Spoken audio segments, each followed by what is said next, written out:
Cek, cek, halo.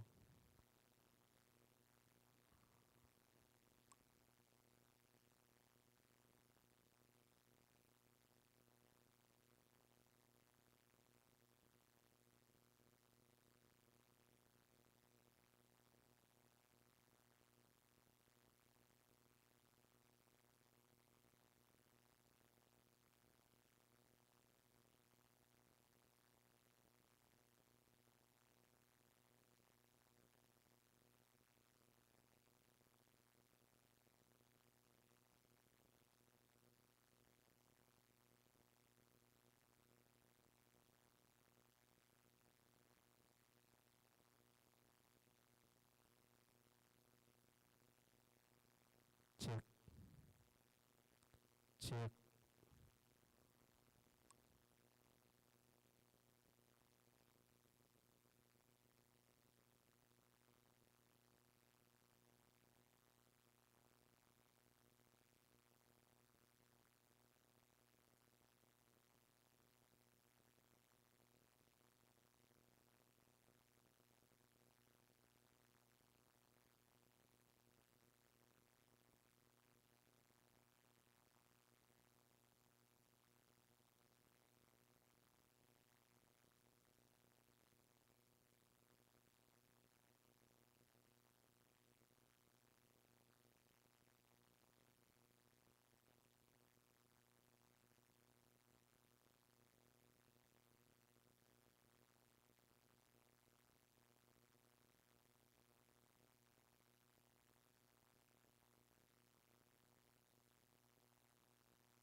Good morning and assalamu alaikum to all the participants for this capacity building program.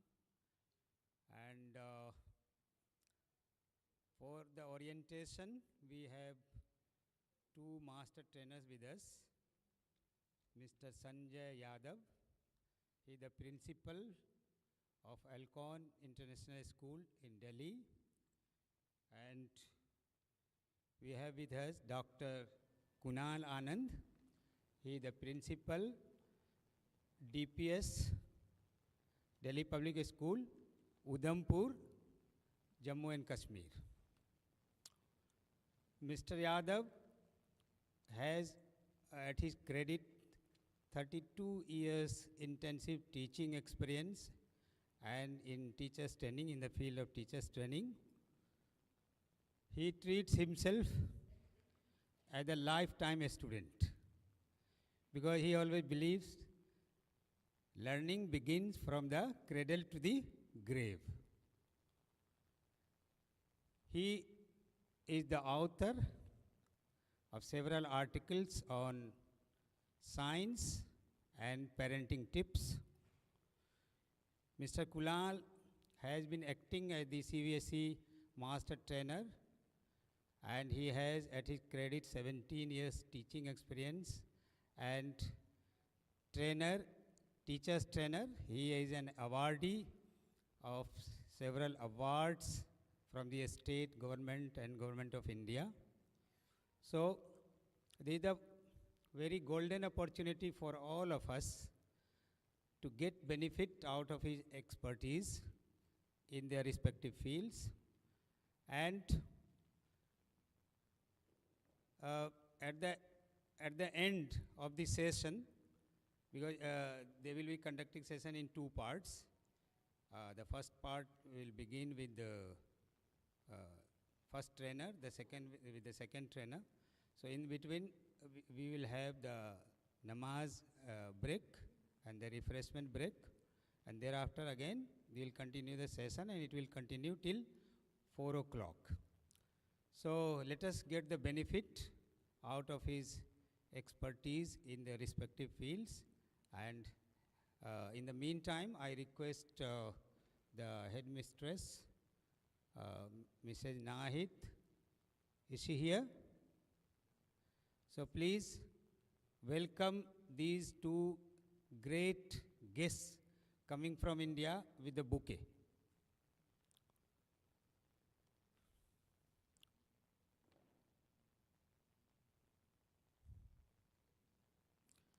Mrs. Amina.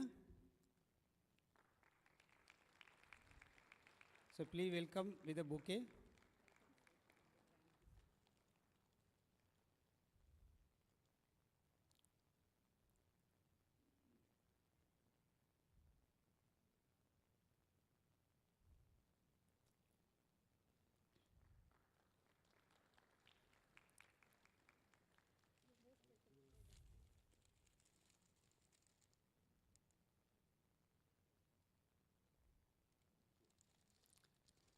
So before we switch over to the training program, because these two trainers are new to us, so for their information, I would like to tell them that there is a community school meant for the children of the Indian nationals. We have around 11,000 students from KG to grade 12. And we have a team of 600 teachers and support staffs. And in our system, we have divided, because of the huge number of students, we have divided the children in different blocks. Like, see, we have 3 buildings. There is the boys section building. We have 2 more buildings, the girls section building and the KG section building. So everywhere we have the pattern like 1 and 2 block, 3 to 5 block, 6 to 8 block, and 9 to 12 block. And each block has its headmaster or headmistress. And above them, we have the provision of vice principal, we have a dedicated controller of examination, and above all these people, they are the principal, and all of them are under the supervision of a school managing committee, which is regulated by the Ministry of Education. Thank you very much.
Any reason to smile when you are looking at saying anything word called happy. The moment you wish somebody on a birthday, you say a happy birthday. You wish somebody on a festival, you definitely say a happy Diwali, happy Eid, happy Holi. And the Holi was just around the corner yesterday. So a belated happy Holi to all of you and a happy Eid to all of you in advance. Today what we will talk about is the learning outcomes and the pedagogies. So whenever it comes to training program, friends, let me tell you the first thing we all have when you are asked by your respective heads of the institution to register for a training program, the first thing that comes to our mind, what, now going to be a 6 hours, 5 hours sitting at one place and doing what we don't know even why we are being selected or asked to do this program. I assure you that in the next 3 to 4 hours, 5 hours, whatever we'll spend with each other, would be filled with learning and experiencing each other, rather than just simply putting it in the fact that it's a training program. Yes, at the end of the day, it is it's a capacity building program for all of you, and I'm sure we all know the importance of capacity building programs now. Now, clearly you can see that CBSE requires 50 hours of your training program to be done, the CBP to be done by each one of us. Now the biggest challenge is how to complete those 60 hours. For a teacher, for an educator, sparing out, it's very easy to be at this side and speak, and it's rather very difficult to be on the other side and listen. We are always in a leadership position where listening is definitely not the very big thing for us, because we are accustomed to say and talk about ourselves, give our instructions. Receiving instructions is task. But again, I assure you that I and Sanjay sir would make this session as enjoyable, learnful, and a happy session. By the end of the day, when we complete the session in the later afternoon, I'm sure you all would be taking something back home. And frankly speaking, friends, even if you take the 15 to 20% of what we are talking about here today, I think the battle is won. That's what we can actually do. So a big round of applause to all of you who have made it, even during this holy time where everybody has very different ways of looking at this particular time. You have made it to the school, registered for this. We are really, really thankful to you, and of course the school principal and the team of the school for giving us this opportunity to be a part of this program. Flying international was definitely a very big thing for me as well, because once CBSE calls you and asks you to go for an international program, it's always motivating for us. It's always motivating. Get a tag of an international trainer. Sir has traveled across the globe with various training programs. Sir's profile is much, much higher. And even I am blessed, and we all are blessed that Sanjay sir would be here with us, and he would be deliberating on this learning pedagogies and learning outcomes. So let's dilute the environment a little. You all are sitting on your tables with your friends and all. I would like you to write down two challenges you are facing while you are teaching in your class. It could be a subject-specific challenge, or it could be a routine challenge. I give you 3 to 4 minutes. Just pen down and then take up. You all can pen down your challenges, and then you can come out on concises of 2 from each table. Making sense? I'll use the bilingual term, Hindi, English. Everybody is comfortable, or should I stick to English only? English, perfectly fine. So everybody is going to write 2 challenges on a piece of paper, and we will then come down. You can all discuss it among yourself, and you can finalize 2 challenges from each table. 2 challenges which you face in your classroom. Maybe with the subject, or maybe a routine challenge which we are facing with your students, with us as principals, with headmistresses, whatever you wish to write. Write down your heart. Don't need to put any name to that thing. So just put that thing across the paper. I give you 2 minutes to write down, and then discuss among yourself what 2 challenges you would like us to address. That's the first thing we'll start off working with.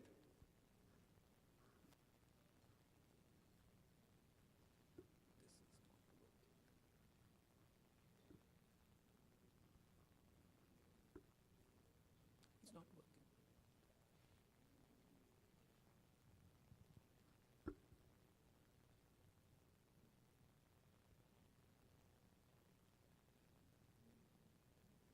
It's not changing the slide. Okay, fair.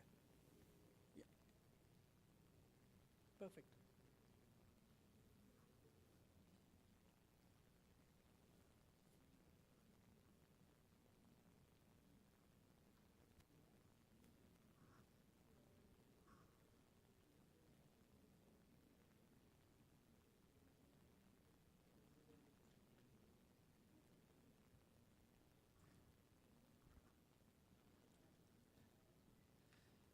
That's the essence of a lovely class, pin drop silence. I said discuss. When you're writing, then you discuss on your tables with each other and come to 2 challenges per table. Quickly, I put it on a piece of paper. There has to be some noise. I mean, you can't just handle such a lovely classroom. This is a dream class for all of us, where there's no noise, nothing happening. I make people throw, the paper balls at each other in my training sessions. Believe you me. We can't do it here because sensitivity is involved, but I make people throw the paper balls at each other.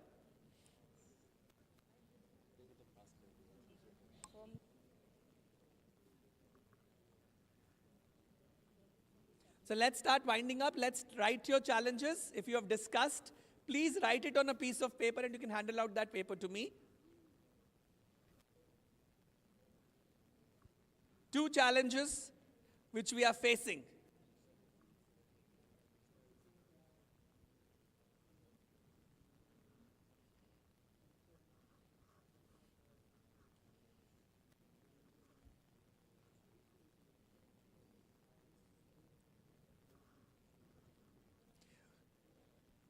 So let's see who gets the first mover's advantage.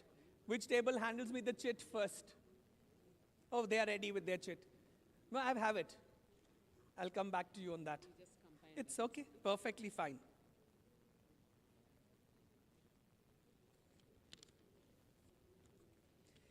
So we have got the second mover's advantage. Thank you. Thank you.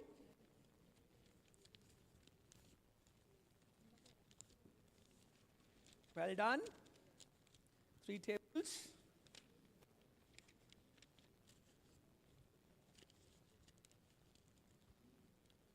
Thank you. Are we ready? Thank you, sir. Come on, quickly. Anybody left now from the tables who would wish to give me these? Yes, they are ready over there.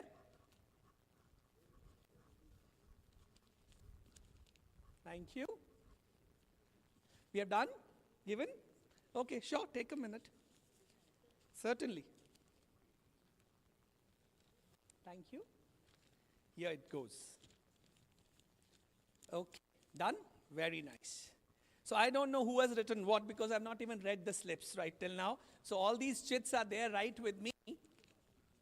And now what I'm doing is I'm shuffling it all together.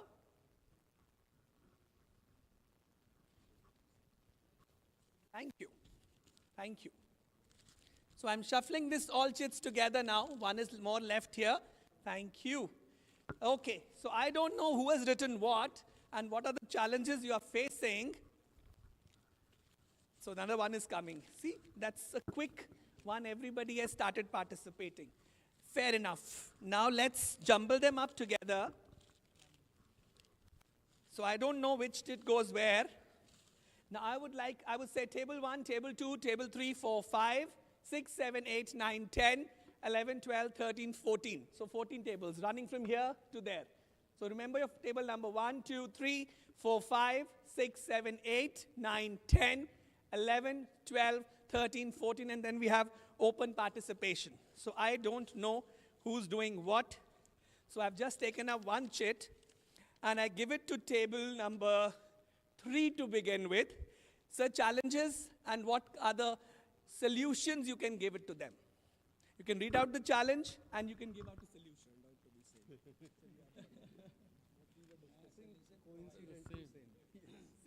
You have the same, I can give you another chit if you have the same challenge. No, fine. Okay. The challenge is children with different learning disabilities. How can we cope with that issue? Second one is time constraint, time limitation. So what advice, which was the table was given us this? Okay. So could you just tell them, sir, how you are doing it or any anecdote you would like to share about this situation? First of all, as I have sir who has explained the same challenge to us, how can we cope with the learning disabilities? Now, first we need to find out the child with learning disability. And one, as sir said, the certified slow learner. Once we get the certification from a concerned psychologist or doctor, etc., then we need to have remedies as per that. Second one, the slow learner, maybe because of different factors. We need to first list out the factors. In what area he's lacking, he's behind. Then we need to plan strategies as per that and making involvement of everyone, parents, teachers, etc., etc. Any anecdote which you have, you've used it in your classroom or it has happened to you, if you can remember any incident which Yeah. can be helpful to our participants? Yeah, we have many.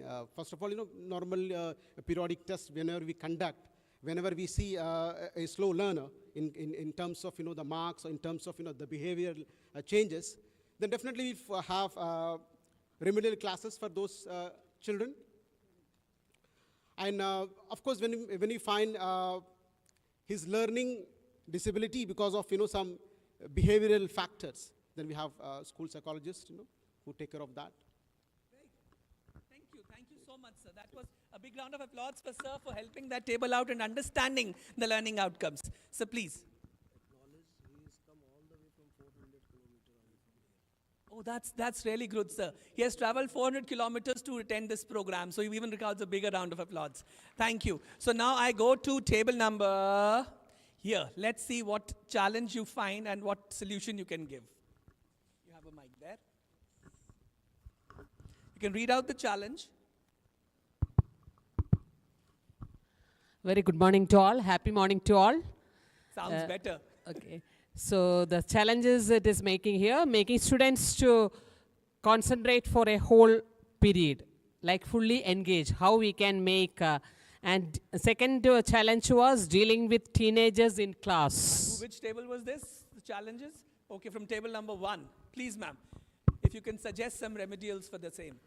So making students to concentrate for the whole class means making how the subject interesting, like activity-oriented learning. Because, as sir told today, our facilitator told, look, speaking is very easy, listening is very difficult. So make our subject more interesting and activity-oriented.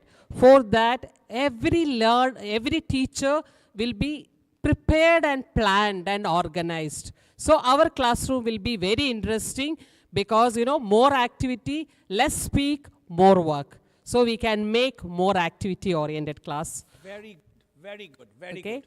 And how to deal with these teenagers? Yeah. I guess that's Dealing with the challenge with teenagers. everybody. Yeah. Teenagers in class. Actually, nowadays 21st century learners, they are better than us. Always think that, look, we are like chalk and talk method, majority in our era. But nowadays, kids are like not teenagers. Even a grade 4 class, also a challenging class. So I will not accept with teenage. Teenagers means the age level and look, again, I am coming to their interest. Look, teenagers, even at home or classroom, they have their own wish, their own decisions. So we need to cater the classes as on their interesting. I think after this session, we will get a clear clarity of this session. Absolutely. Well done. Thank you so much, ma'am. And I'm sure we all are parents here, mothers, fathers. Most of us are, or we would be, or we are, with grown-up children. So I guess writing about handling a teenager, the best way is to handle your teenager at home first. You know how to handle them. And as you were talking about engaging sessions in the classroom, how to make it more interesting, there are nth number of ways where you can make the classrooms engaging. You have to see the pulse of your classroom, how your school is, how your children are behaving towards a particular thing. I'll just share a quick anecdotal. There's something called a physics match. Have you ever heard about match in physics? It's Sir's subject. I'm just taking an example from him. He quoted this example somewhere. So what happens? What we did at one point of time, it was getting boring with the routine test, the periodic test, the revision test, the black and pen and paper test. So we asked them, let's organize a physics match. So everybody was wondering, how can there be a match in physics?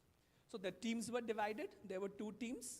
And of course, the captains came in front. They did a toss, and now there was one who, added to the bat, and the other team was asked to bowl. So we played it in the very traditional manner. I'm sure we all have played the cricket in our classes with the notebook and the paper balls. Have we? Yes. How many of us done this in our school times, playing cricket with paper balls and the notebooks? So we had the equipments ready with us. So the paper balls had a question in physics, the class question, the topic question. So of course the person who's bowling towards it, and he throws it out for a 4 or a 6. There was no other. You can't take a run running from wicket to wicket. You can only throw a 4 or a 6, which were actually marked. So every right question, if you make a 4 or a 6, you are opt for a question. And if you answer that, you get those 4 runs and 6 runs. And if you are caught in between, you are out and the next player comes in. So the whole physics test was done in this way in the class. It came out amazingly well. Kids enjoyed it, teachers enjoyed it, and that every other class was demanding to have a cricket match of any other subject they can. So that's how you engage the classes. It's all about engagement, how you are engaging your classes. So we have another challenge, so we'll give it to table number, I guess that's 6. Yeah. Here's your challenge. Please. Read that. It's about behavioral challenge simultaneously and then time to cover the syllabus. So what remedials you have and how are you practicing And in your then- institution? One more is it about regular absentees. Absentees. That's the biggest challenge we all face. Yes, do you have anything, any anecdotal to share here? And which table was this? Whose challenge are these? This would be somebody's challenge. Okay, sir, right there. So would you like to share anything about it? It's regular absentees. See, when it comes to a very happy morning to one and all present over here. See, it's telling about regular absentees. Whenever it comes to absenteeism, if you will interact with the students, you will come to know that they find it monotonous to come to the school because they don't like. At times, if I share my experience when I was a kid, up to 5th or 6th grade, I don't like to go to schools because I was not finding the environment very good, or some flaws, some fear was also there, which was restricting me to go to the school. The moment when I grow up and I have started, indulging myself in school activities, the interest to go to school has increased, and till 12th, I was rigid not to take any leave. So basically, when the school environment is good, it's happy, students have a very good interaction with teachers, they have a love, friends, affection, they are not going to be absent. So we have to make sure that we have to create an environment in the school so that a child loves to come to schools. So in this way, absenteeism rate can be reduced. This is the greatest solution which I feel, and I think most of us will agree. The second, Yes, so happy morning and happy days are here again to elaborate since it's Ramzan month. Then here it's said about behavioral changes. So like now we have to know that we are addressing the Gen Z or Gen Alpha. I guess we all have a same thought process here, that the students whom we are catering the needs to, they are of a different time zone of what we are, right? And then accepting those changes, behavioral changes we are talking about, and addressing to the needs of each and every child, because we all know that each and every one is unique. We cannot compare all. We cannot expect the same behavior from all the children at the same time. We cannot expect the same learning outcome from all the children at the same time, right? So the thing here required for us is to have a different approach towards the learning behavior, or towards providing them the classes or the remedial classes for each student in a different way according to the need of the child, right? And then apart from that, we have timings to cover the syllabus. For that, definitely CBSE has given us a very comprehensive plan with all the 240 periods for, at least for my subject, I can say.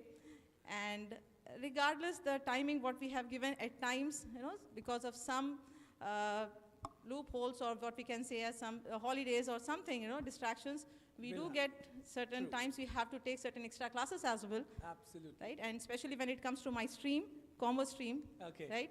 There we have to manage, and especially the accountancy teachers, they do take extra classes. Some are there, we are anyhow, struggling to complete the syllabus Complete as the well. syllabus. Very, very, very well said. The best part, big round of applause for her. The best part, what ma'am was mentioning, both of them, when she spoke about bringing students to the school. Let me tell you, friends, we are sitting here in this hall when you are having a lot of other challenges, maybe your school challenges, personal challenges. Of course, most of you are fasting.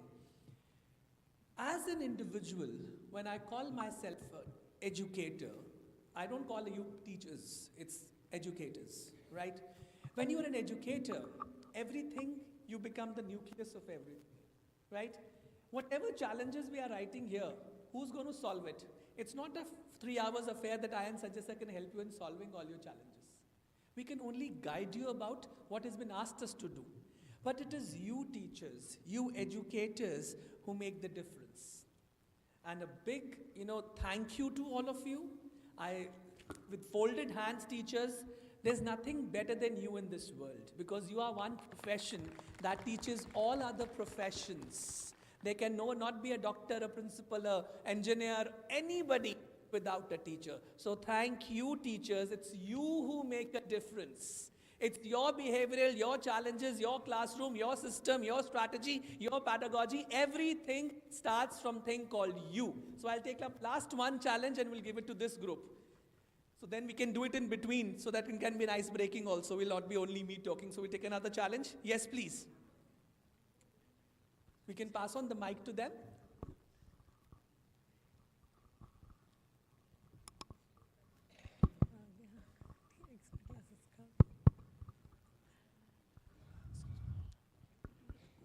Happy morning to everybody present here. The two challenges that are mentioned here are, students are more addicted to social media. To divert them from focusing on the social media, that is one. Number two, slow learners and their concentration. In my opinion, as far as the first one is concerned, it's very difficult to keep them away from gadgets and technology, because at the end of the day, we ourselves are obsessed with the technology, right? We do have cell phones, just they find everywhere, they see people, be it parents, be it teachers, whomever they come across, they just find them using technology. In my opinion, we'll have to tap their focus productively on digital platforms where they can engage in learning very effectively. Very well. So that way we can just help it. If we go to the children and just we advise them, they call us boomer uncles, right? These generation children are not ready to take up any advice actually. So we'll have to tap their interest in an area, in a way that they engage in learning very productively. That is number one. Number two, it's slow learners. In my opinion, there are no slow learners and there are no average learners, there are no extraordinary learners. Well said.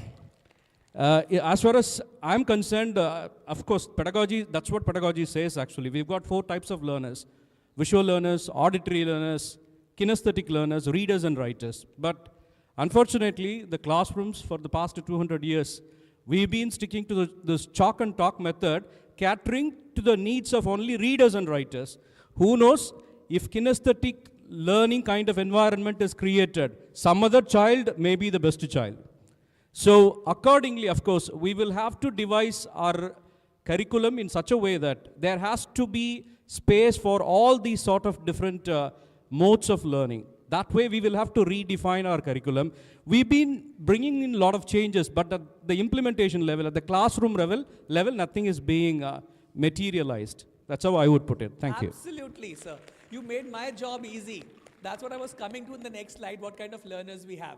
I would like Sanjay sir to share an anecdotal that how you have engaged your school children into the, when they are on social media, but how it can be the other way around also, the kind of blogs and everything you were talking about. He'll give you a very good idea about how to engage these 21st century learners. All right, so once again, happy morning, everyone. Wonderful engagement and wonderful inputs which are coming, that's really our learning. As I said, that the only agenda which was on top of my mind, or our mind rather, was to learn something and go from here. So that purpose I can see it fulfilling. The questions very provoking and very relevant, which we experience. So I'll keep it focused to the question. Because of the constraint of time, we'll try to touch upon every area which we want to talk about. So think of using technology. When it is said that in order to make these Generation Z or Generation Alpha children engage, who are born with devices in their hands, the parents, they find it as an ultimate solution for their problems, not for children's problem. And then after 10 years down the line, these same parents come and complain to us that my child is addicted to the device. So unless we engage them, that solution will not come. And obviously, very rightly said that saying that do away with device is not going to happen. So this is there to stay. In fact, it is going to get smarter and smarter. The moment today, if we are living in the age of microprocessor, the moment we'll go to nanoprocessor, the size will reduce by 1,000 times. 1,000 times means you won't have to carry a device, rather it will be somewhere chipped in your body. And then you will have to function along with that. It's your organ which has developed in you. So in that age, how are children, because today when we are teaching them, we are preparing them for life 25 years down the line. And in that line, what should be the perception? How are we preparing them for that life?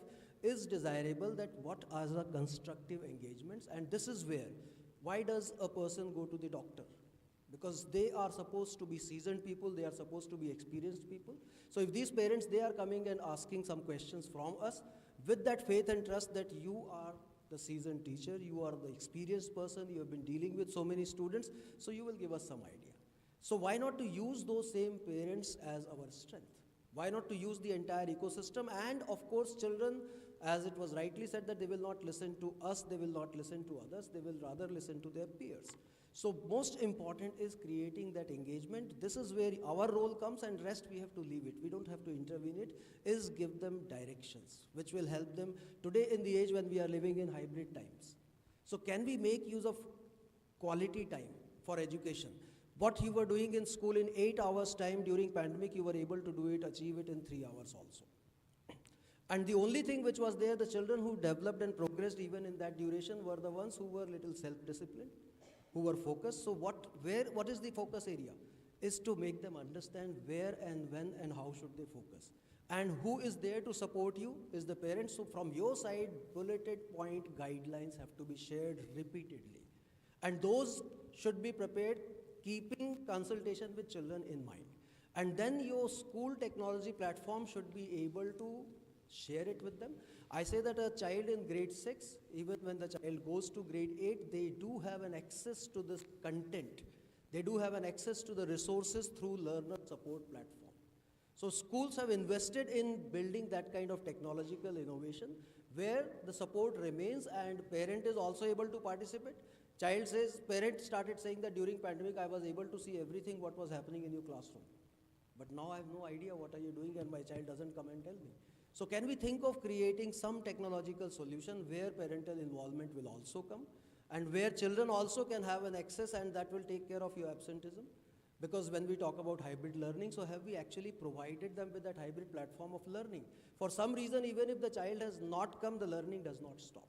So this is something which is working very well, and that's what I thought I'll just add to it. Thank you, Kunal. Thank you very much. And see, the way you people are making this change happen. And today's session is all about learning pedagogies and learning outcomes. We all have gone through, tell me how many of us have read the NEP 2020? Read it, please cross heart. How many of us actually read the document? Can you raise your hands?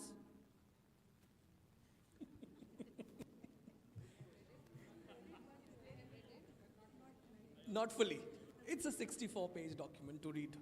So I would rather request everyone, you have a long break coming up. I hope so, sir was discussing there's a long break coming up, so after Eid, if we can get some time. Because when we are talking about learning outcomes and learning objectives, we need to understand why and what is the importance of this learning outcomes and learning objectives, and when we are developing a pedagogy. And believe you me, friends, I know it is very difficult on the ground level because being a principal of an institution, even I understand whatever we talk in these workshops or written in those manuals and given in the notifications by CBSE is different, and the ground realities are different. But then again, who's going to manage it? It's us who's going to manage it. That is the reason why we are being in the position of the most strongest leaders in the world, I would say, sitting on the principals' chairs, headmistresses, coordinators, and of course the educators. So this responsibility lies within us, that how are we going to take that approach? And that when, where is the agenda for today's whole program? So the first thing we all need to know is that we should go back and read this document. It's a beautiful document which has got every answer to our questions. So many stitches are still lying, which we'll be going through in the next few hours. At the end of the thing is, how would I change it? Because that's why I gave these challenges for you people only and exchanged the chits and asked you to answer these questions. Because we all are facing same kind of challenges. We spoke about the teenager problem, we spoke about quality time, we spoke about absenteeism. So we all face these issues one or the other way. The idea is how to go through it. So when we talk about new education policy, we need to understand what is required as an educator from us, because we are waiting for CBSE to send the guidelines for implementation of the new education policy. Right? That's what we all are waiting for. But what are we not doing in our classrooms today? Is there anything which we are not doing in our classrooms? What is new education policy talking about? Holistic education? That is what is the main idea behind the new education policy or the National Education Policy 2020. It is speaking clearly about the involvement. It is speaking about the teachers' development. It is teaching about student development, holistic learners, and a classroom environment which is engaging. That's what we all are doing. Is there any one thing which we are not doing as teachers and educators in our classes, which is written in that document, if we have read that document? The idea was, everybody was like, 3 years down the line, it's now a new education policy right there, but kya hai us policy mein? What is it speaking about? What is it talking about? We are just discussing upon another document from CBSE, which is a burden for all of us to follow. It is not a burden, it's a beautiful guideline. So if it is NEP, how about NCF at the foundation stage? How many of us have read that? Thank you, ma'am. So we have one in the whole group. Two people, 3 people. And we are almost 100 plus, more than 100 sir, right now. Friends, believe you me, these handbooks and manuals are real help to all of us. And once you start reading it, the best reaction comes, I'm doing this, I'm doing this, I'm doing this, what's new in this document? And that is what is required to come out from all of you, that I am doing all these things. Are you not engaging your kids? If you talk about foundation stage at the NCF, are we not engaging our kids? Forget everything. Are we not preparing lesson plans? Who are sitting in this hall has not prepared a lesson plan ever? Any single person who's not done a lesson plan?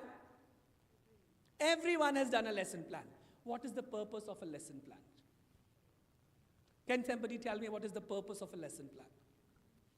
We all make lesson plans, big books every year, goes to the HM office, go to the supervisor's office, go to the principal office, get a comment, change, do this, and we all prepare lesson plans.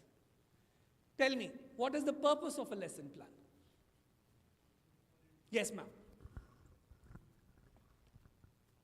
Assalamu alaikum, happy morning to all. We all are making lesson plan to make our classroom teaching very effective.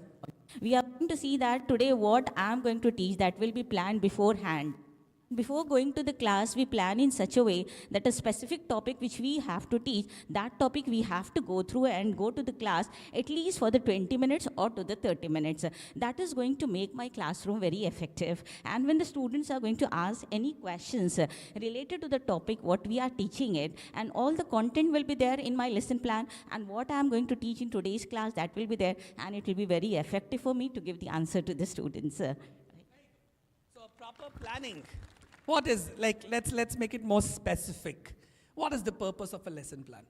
Anybody else would like to share? Please, ma'am. Assalamu alaikum and good morning to all of you. Happy morning. To cater the needs of all the students sitting in front of us, sitting in the classroom, according to the levels of the students, we have to identify, because the group of people, differentiated groups are sitting in front of us, we have to cater the needs of these groups. Then only the lesson plan will be completed. After that only we will get that outcome. The learning outcome means the achievements what we made with that content. So that I believe we have to cater all the needs of the differentiated groups. Thank you. Thank you very much. Anybody has any different idea about a lesson plan? Sir.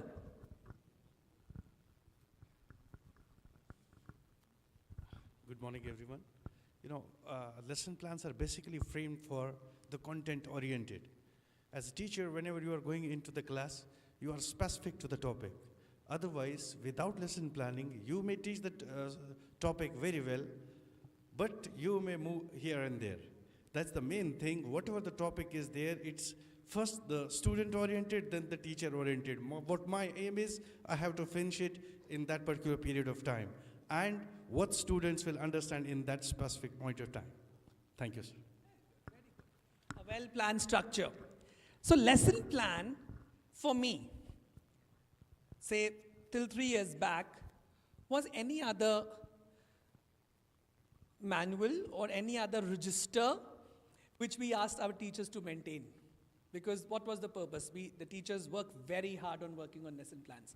In B.Ed also you are asked to put in the teaching aids, and you make very beautiful lesson plans. I must appreciate teachers, you have beautiful lesson plans, but they are just beautiful. They are not workable. Why they are not workable? Because we do not get time enough to revisit our lesson plans. Because lesson plans lie in the offices of our supervisors and principals for days together, and by the time they come back, maybe that particular chapter or that particular section which you have planned on is over. You do not revisit your lesson plan. The lesson plan needs to be very, very specific. That's how this new word called pedagogy is coming in. Pedagogy just speaks about what you want to do, how you want to do, and in what way you want to do. Learning objectives, learning outcomes. The idea is to understand the thin line difference between these two terms, the learning objectives and the learning outcomes. And believe you me, we have simplified these lesson plans into just saying these two things because that is what is required. Why am I going to go to the class and teach a particular chapter, and what am I expected to come out of that thing? Story over, making them beautiful stickers, drawings, articles, that only adds volume to that particular, I would say the more to the weight to that particular document rather than actually having something concrete coming out of it. This is a time when we are dealing with the 21st century learners, right? They are the alpha, that a beautiful word ma'am gave us, the alpha age people. So we, of course, we are 19th century teachers. Most of us are 19th century teachers. We are teaching the 20th century curriculum to the 21st century learners. So there's a difference of 200 years in between. So we have to grab that gap of 200 years and come onto a platform which is both way equally important for us. Go back 10 years, go back 15 years, the image of a teacher was very different. The image of a principal was very different. After now when we're talking about 2024, the image of teacher has completely changed. Now you have become more of a facilitator of education. You are more about a friend to a teacher, to your students. There was a time when there was a major, we can't say thin line, but there was a canal in between the student and a teacher. And there used to be mountains between a teacher and the principal. But today, all these boundaries have gone away because the think of change is coming in. And that change is required to lead these 21st century learners, as what Sir said, for the next 25 years. That is our target, to make our students ready for 2050, not for 2024 only. And when we do this, we have to change the traditional ways of looking at things. And the very first thing is our methodology, the lesson planning methodology. So to understand learning outcomes and learning objectives, along with exercising a right pedagogy, is very, very crucial at this stage. Okay, so I'll move on. Okay, let's do this small activity before we finally land into a technical session for the next 45 minutes. You can stand wherever you are. I mean, are you comfortable doing a physical activity? If somebody is not comfortable, it is not forceful to anybody. I know you must be fasting. It's a small exercise of 1.5 minutes. If you are comfortable, the one who are ready to participate, they can stand up at their place. Who all are ready to participate? This is no compulsion to everybody. Whoever would like to participate. Whatever you would like to participate. Don't hold anything in your hands. No pens, no papers, nothing is required. So it's absolutely a volunteer activity. If you wish to do it, do it. If you don't want to do it, don't do it. Are we able to read? Yeah, there are a set of instructions which says jump in, jump out, jump right, and jump left. So 4 set of instructions are there. Jump in, jump out, jump right, and jump left. ज़्यादा मत उछलिएगा, बाद में किसी के घुटनों में problem आ गई, मुझे डॉक्टर के पास ले जाना पड़ेगा. So it can be a simple right, left jump or a front back jump, right? So ज़्यादा मत उछलिएगा. So there will be 3 rounds. We'll start with round 1. So all eyes on round 1 only. Okay? Round 1 says when I instruct and call out a command, the group says what the instructor said while doing it. So whatever I'll say, you will say and do it. Okay? That's the round 1 for this. They were coming in the same anything. So you have to just follow. You have to say it loud and then do it also. Okay? Is the group ready? We all are ready? So I say jump in. Jump right. Jump left. Jump out. Jump in. Jump right. Jump right. Jump right. Jump out. Excellent. Now let's go to the second round of it. You can be at your places. Don't come back. Now I instruct again, call out a command, and this time the group must say what the instructor says, but do the opposite. Right? So now you do the opposite. You will say the same thing, but you do the opposite. Prepared? Ready? Okay. I say jump out. No, you don't have to say it. You have to say the same command, but do the opposite. Okay? You'll say the same command, but do the opposite. So let's try it again. Jump left. You will say what I'm saying. So difficult for things to manage when it comes to us. Okay, let's give it another try. Jump out. Jump right. Jump left. So you did the left again. You do the opposite and say the way. Jump out. Excellent. Excellent. You know, you getting. Now the last round. When I call for a command, the group must do what the instructor says, but say the opposite now. Right? You'll say the opposite, but do what I'm asking you to do. Are we ready? Yes, sir. Ready? Okay. Jump in. Jump out. Jump right. Jump left. Beautifully done. A big round of applause to all of you. Excellent. Now, why did we do this? It was very simple. When we started the round one, whatever I am saying, you are following, right? That's a typical setup in our classrooms. Expected out of us, the learning outcome and the learning objective of ours, that whatever I say, my child should get that thing in the same manner, or he should just do the thing. That's the traditional way of rote learning with all of them. The second round when we spoke about was when I say something, you do the opposite of it. Living in the same command. Lastly, you were saying the same thing but doing the opposite. The scenario 2 and scenario 3 is a typical scenario in our classrooms. That's how our classrooms are. That's how our teams are at times also. It's not only about our classroom, it's about teams as well. This is how we look into it and fit in the learning outcomes, objectives, and pedagogies.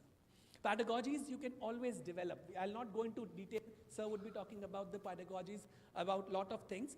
So, the learner of today is expecting something different, unique, and something which they are desired of doing very differently.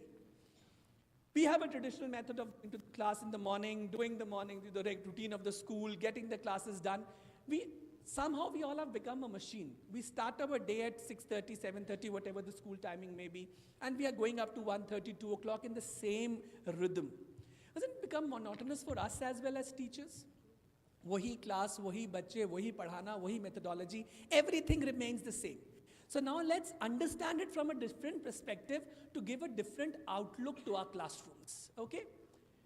So learning outcomes, it's a formal statement that articulates what students are able to do after instruction and why students need to do this. These are the two things which we need to understand when I talk about learning, what are learning outcomes. They are basically what students are able to do after the instruction. So what was the learning outcome which you just did an exercise, an activity? What was the learning outcome of that activity? Anybody, one of us can answer that. What was the learning outcome? Following the instruction carefully and then doing accordingly. Okay. Anybody else has a different perspective about the activity which we just did? What students are able to do after instruction? Engaging the whole class. Now the thing was that you all were involved. Concentration was there, and then of course you very well knew it because you were so concentrative about the fact I'm saying opposite, you to do opposite. I'm saying right, you to do left, but say right. So there were all mixed things in our brains. So when you ask your child, when you just put your child in the right direction, he would even do what exactly you're asking them to do. Only in the second round there was an issue with the 1 or 2 instructions at the beginning. And in the third round, you all were absolutely fine doing what I'm saying and doing the opposite of what I'm asking and doing the right way. So it was very, very clear. This is the student's method, ideology in the classes also. That's what we call as learning outcomes of the students. How we are directing them things to do. There is always a way. As a teacher, I go to the class, I give a lecture, I give an instruction, students follow this. They have to follow this. This is a discipline which we are following. But are they actually following it through heart? Am I getting the desired learning outcome which is required from that particular topic, from that particular subject, or for that particular activity, for example? So idea is, when my child is involved fully, when my child is there with me, he would or she would always follow exactly what I'm looking forward, because he's looking at a variety coming in from me every time. There's something new. Somebody asked about the absenteeism. There was a challenge. When you have a class which is filled with joy, which is filled with something different, which is doing something new every time, the child would come to the class, come what may. We are the ones who have to generate that interest. So this is the first thing which we need to understand, what we need to do over here. In short, teachers must know what you are doing, know why you are doing it, know what students are learning as a result, and encourage students to change because of the information. Now, this is a time when it comes to learning outcomes and objectives, when you know what is the objective you are deriving out of yours and what is the outcome you're expecting from your students.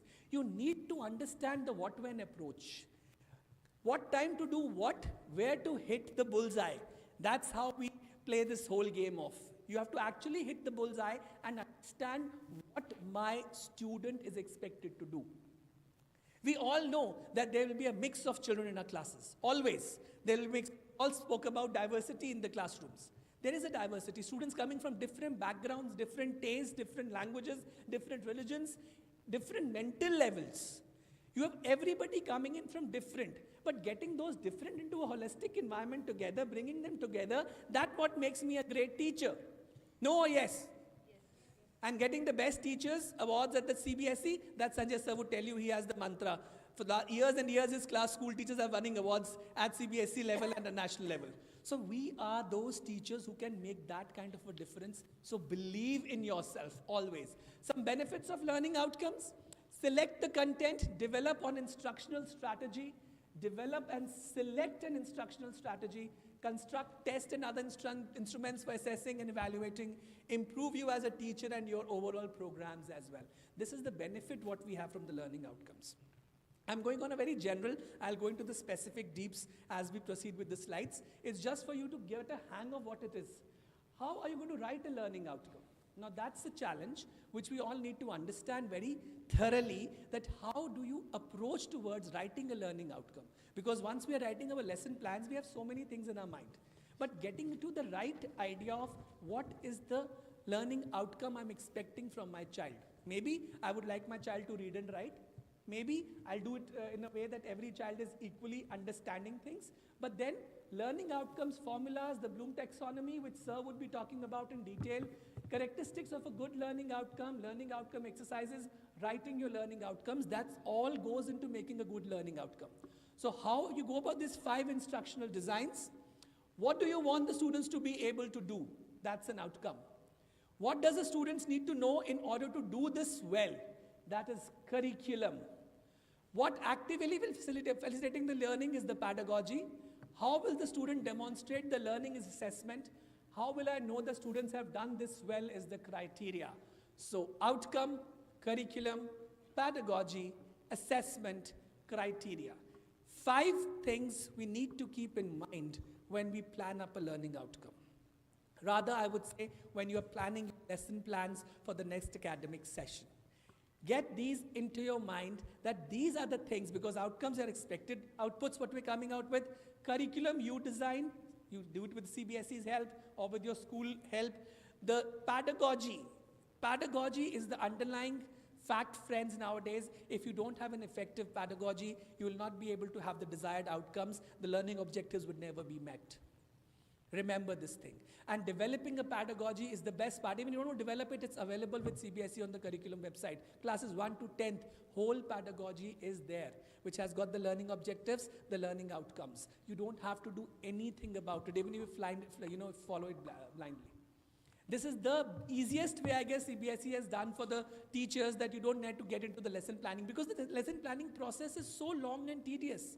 Every week, every month, quarter, whatever the system at your school may be, you are doing that again and again and again.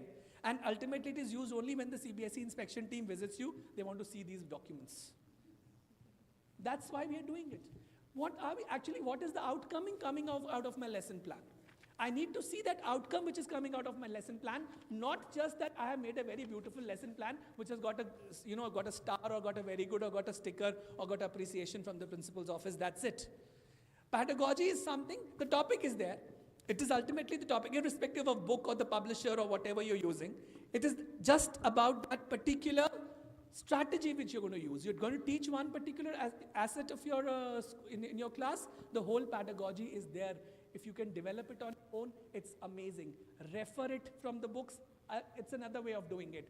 Getting both the things amalgamated and making your own pedagogy, I assure you, you will come out of making these lesson plans for the next 10 years.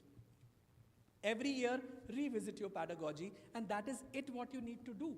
You don't have to change anything. Maybe if some topic is getting deleted or added, you add another pedagogy to it. This is where your actual lesson plan would come out.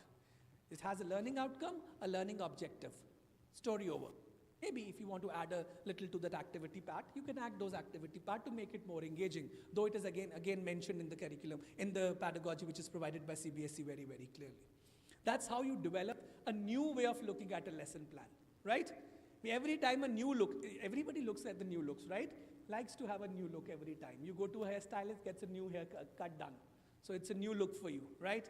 We all come to the school maybe in uniforms or whatever has been asked us to do, but when we go out with friends for an evening coffee, we have a different way of looking at things. Especially our farewells, school annual functions, we all dress up differently so that we can be noticed. So why our lesson plans are not being done in a different manner? The lesson plans goal remains the same, which were 20 years back or 30 years back, the lesson plans remain the same. They also have to grow up. They also need to change with time. Everything changed, but the methodology of our lesson plans have not changed. I'm not saying that you completely change your lesson plan. Your principals will kill me tomorrow writing it to me, sir. Some trainer came from India and asked us not to write a lesson plan. I'm not asking you to not to write a lesson plan. I'm asking you is to just now regenerate your lesson plan in a different manner altogether. That's how you look at a lesson plan. So examples of learning outcomes, it's about sharing knowledge, development of motor skills, individuals' personal growth, intellectual skills, and cognitive skill development. So when you are talking about this thing in your lesson plan, when talking about these pedagogical differences, these are the learning outcome examples which are expected. It has to cover all the aspects. It's not only about, okay, I made an objective and the outcome is there. You have to ensure that there's a knowledge sharing happening.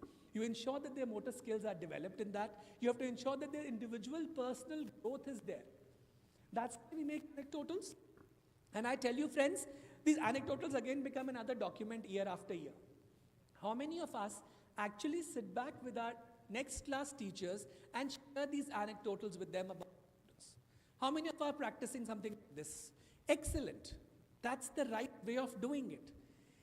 You must sit down with your teacher of the next class and share these anecdotals with them about that student so they are able to understand the student's methodology, his ideas, what is he thinking, even how are the parents also. So that's again an underlying fact. You must tell your next counterpart how the parent is, because the parent is at the helm of affairs every time. The moment you say parents, everybody starts smiling, because we know the kind of parents we face every time. The most difficult parents. मैंने आपको बच्चा डाला है, बच्चा पढ़ता कैसे नहीं है. मैंने आपको फीस दिया है तो आप बच्चे को पढ़ाते कैसे नहीं है. मेरे बच्चे के नंबर कैसे कम आए. So that's the most difficult thing to handle. But a right pedagogy, a right outcome, you're able to tell the parent, show the parent how things are moving. Let the parent be a part of this journey of their child. It is said that, it takes a village to raise a child properly. It takes a village to raise a child. With me, the child is for here 6 hours, 7 hours. Rest 18 hours, what were you doing? Let's get that change of attitude. Of course, I can't just go on the face of my parent and tell him, but there's a way to tell him that, sir, where were you when we had been asking you to come and join us for the things? You were never there. You were not supportive. You have to make the parent understand that the support is required at both the ends. And that understanding would again be in the form of learning outcomes, because you know what are you expecting your child to learn from. And everything cannot be learned in those 40 minutes, 45 minutes, or a 50 minutes class. There are n number of other elements which goes into building up another proper class. So the parents' involvement is very, very crucial for all of us at this point of time, where the parents need to be engaged positively. I'll share an example. I went to Sri Lanka. I shared this example yesterday also at the other training program. There was a school in Sri Lanka ahead of Colombo, I mean 50, 60 kilometers ahead of Colombo. It was a very small town, maybe a urban village we can call it, a very good school with good number of strength. So when we were there for this program, I saw a lot of people moving around in the campus with different colors of t-shirts. Red t-shirt, green t-shirts, blue t-shirts, white t-shirts, and quite a number of people. And they never looked like students. So I asked, under curiosity, I asked the principal, I said, are they your teachers? They said, no, they're not our teachers, they're our parents. I said, I mean, is it some kind of a dress code for parents? Because for me, it was first thing coming to my mind was a house dress. You know, we have the house t-shirts. So the first thing that clicked in my mind must be a house dress. Why a parent is wearing a house t-shirt or something? They said, no, we have a community survey. You know, we have a clubbed out over here. All the parents are divided among different clubs. You know, you have a club which is there for eco, maybe green club for eco, a blue club for cleaning, a red club for taking care of the security, a white club for peace and prosperity. I said, I mean, club. So my first idea was, okay, they must be doing some activity with them. They said, no. Every time they come to the school and do a kiosk in the school, if they are in the cleaning team, the parents come and clean the school classrooms and corridors. If they are in the gardening, in the eco team, they come and water the plants and make sure that the gardens are in the right shape. If they're in the security team, they are on the gate and in the transport to check whether the children are going through correctly or not. I was mesmerized to see this. I couldn't believe it that this kind of a, structure can exist somewhere. That's how the parent engagement is, the positive parent engagement. And that is, I could have not seen it. I've traveled across but never seen such a parental engagement ever. So this is how you can actually, they made them, fine, coming for a plantation drive or maybe coming for something else is good, but making them clean their corridors and classrooms was something amazing. And again, it was done by like-minded teachers like you. So it's about how you involve the parent. Parent is not just a dummy to be made sit on the annual day function or the grandparents' day function or the graduation function. That's not the parent's responsibility. The parent's responsibility is that he has to have a hand with us, shoulder with shoulder, and walk away with us when we are talking about this journey of their development. So the parent need to be aware and involved. If we are not involving the parent, sorry friends, we are not doing our job correctly. It is us who need to get all these things done. So this is why it is important that the knowledge sharing, motor skills, individual personal growth, intellectual skills and cognitive skills of students should be kept in mind while developing a learning outcome. Benefits of a learning outcome. All outcome-driven methods that focus on achieving end results. That's the first thing. Well-planned and documented action for ease of operation. Well-planned and documented. Remember friends, everything in our system needs to be documented. So that tomorrow when any kind of contingency comes, we are ready with our documentation. So that's why everything you are doing, get it properly documented. This will help you in both ways, saving yourself from any trouble, and of course, revisiting is very easy. Whenever you would like to revisit on a particular thing, you can check that thing also. Then it is aimed at broken down into goals, ensuring corrective measures. So it's not only about aim. My aim is, of course, I want to make sure that my whole class passes out with good marks, good grades. But that aim needs to be picked up into smaller goals. What goal is there? Like maybe I have a goal for first 1 month. Maybe I have a goal for the first periodic. Maybe I have a goal up to the first half yearlies, or whatever the system may be. So it's not just the aim. We have to understand the thin line difference between an aim and a goal. Normally when we build up our lesson plans, we are only aiming at things. We are not making it our goal. When you have a defined goal in your classrooms, when you have a defined goal happening, it is much more easier for you to achieve that. We all have aim. What do we aim for? To be comfortable, rich, having long car, we're having a big house, staying in a beautiful bungalow near the seashore. We all aim at that. But what is my goal?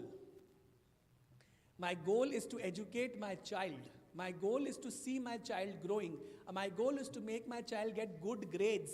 My goal is that he should dream of his aim and then make a goal for himself. So that is what is required at this point of time. Maximize relevant knowledge, values, and skill set that ensures futuristic skill sets and job readiness for learners. Emphasize on innovation and enable students to be a lifelong learner, enhancing analyzing power and logical thinking of learners, and encouraging learners to contribute towards making a better society. So right from just looking at a focused method of achieving results to making a person a better person of society. That's how the learning objectives and outcomes go a long way.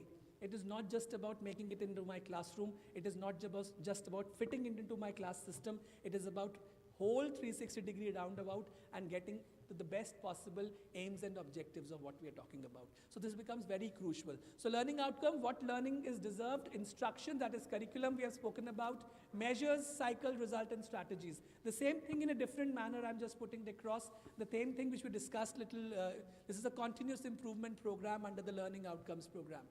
So learning objectives are exhibit statements that describe what learners are expected to achieve or accomplish by the end of the course or the instructional period. They provide a clear focus and guide instructional design, helping to derive teaching and learning strategies. Now this is learning objective. What we spoke in the previous slide was learning outcomes. Now we're talking about learning objectives. That's a particular, and that objective need to be very, very specifically clear in your lesson plan when you're developing that lesson plan. Or just highlight, if you're using another pedagogical approach, highlight what is the objective. The objective needs to be very, very clear. Now let's take an example of our annual day functions in a school. That's we all do. We all organize annual day functions. And I guess that's the biggest festival for us. The preparation goes long back, 3 years, 4 years, 3 months, 4 months, and then you start working on it.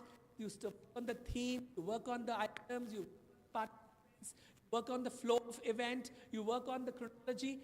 Look at the quantum of work you are doing. The learning objective is very clear. I want to put across the best possible manner whatever I have done in the whole. I want to showcase my school's achievement in the best possible manner. That is what is my learning objective at that point of time. When you are organizing an event, maybe an annual day or any other event, you have a few things very clear. Whenever you plan your academic calendar for your post-scholastic activities, every activity needs to be linked to a particular thing. It's not just that we are doing it for the heck of it.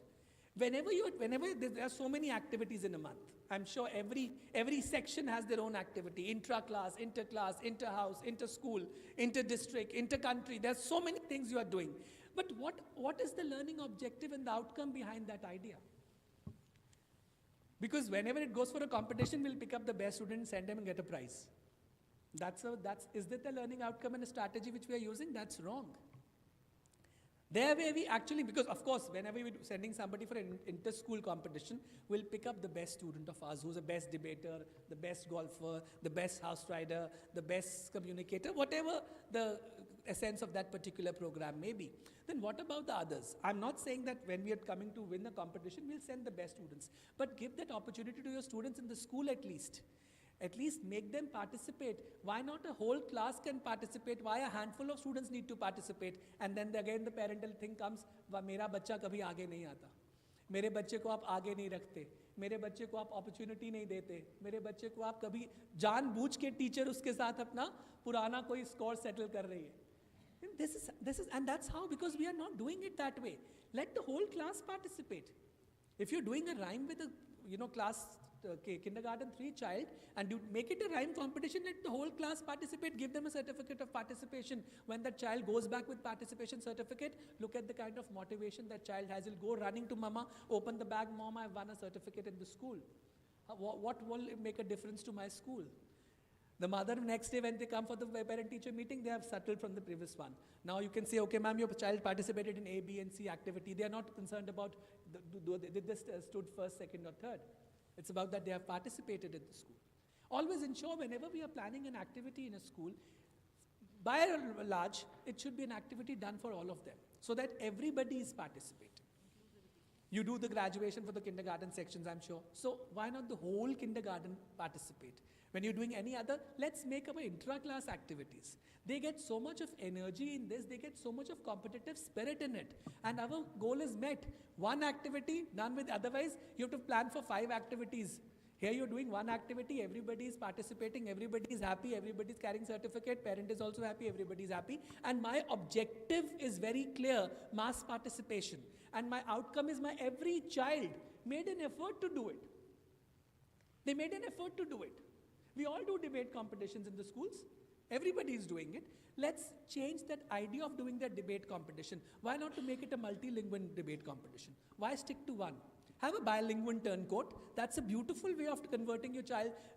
Let them do one in English, one in Hindi, one in Arabic, or any other language, whichever you think. We must be teaching French, German also in your schools.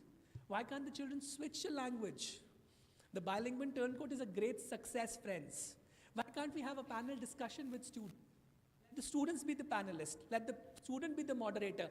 Take up the issues, what they wish to speak up. Take up the issues of your classroom. Take up the issues of your school. Let them come with the solution. Let them come with the solution. That's the best way of motivating the child also, and then it's a good way of understanding what are they expecting out of us.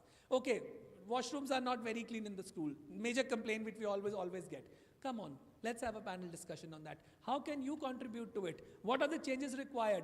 Everybody would come, okay, we need the cleaning person. Is the cleaning person enough to maintain the toilets?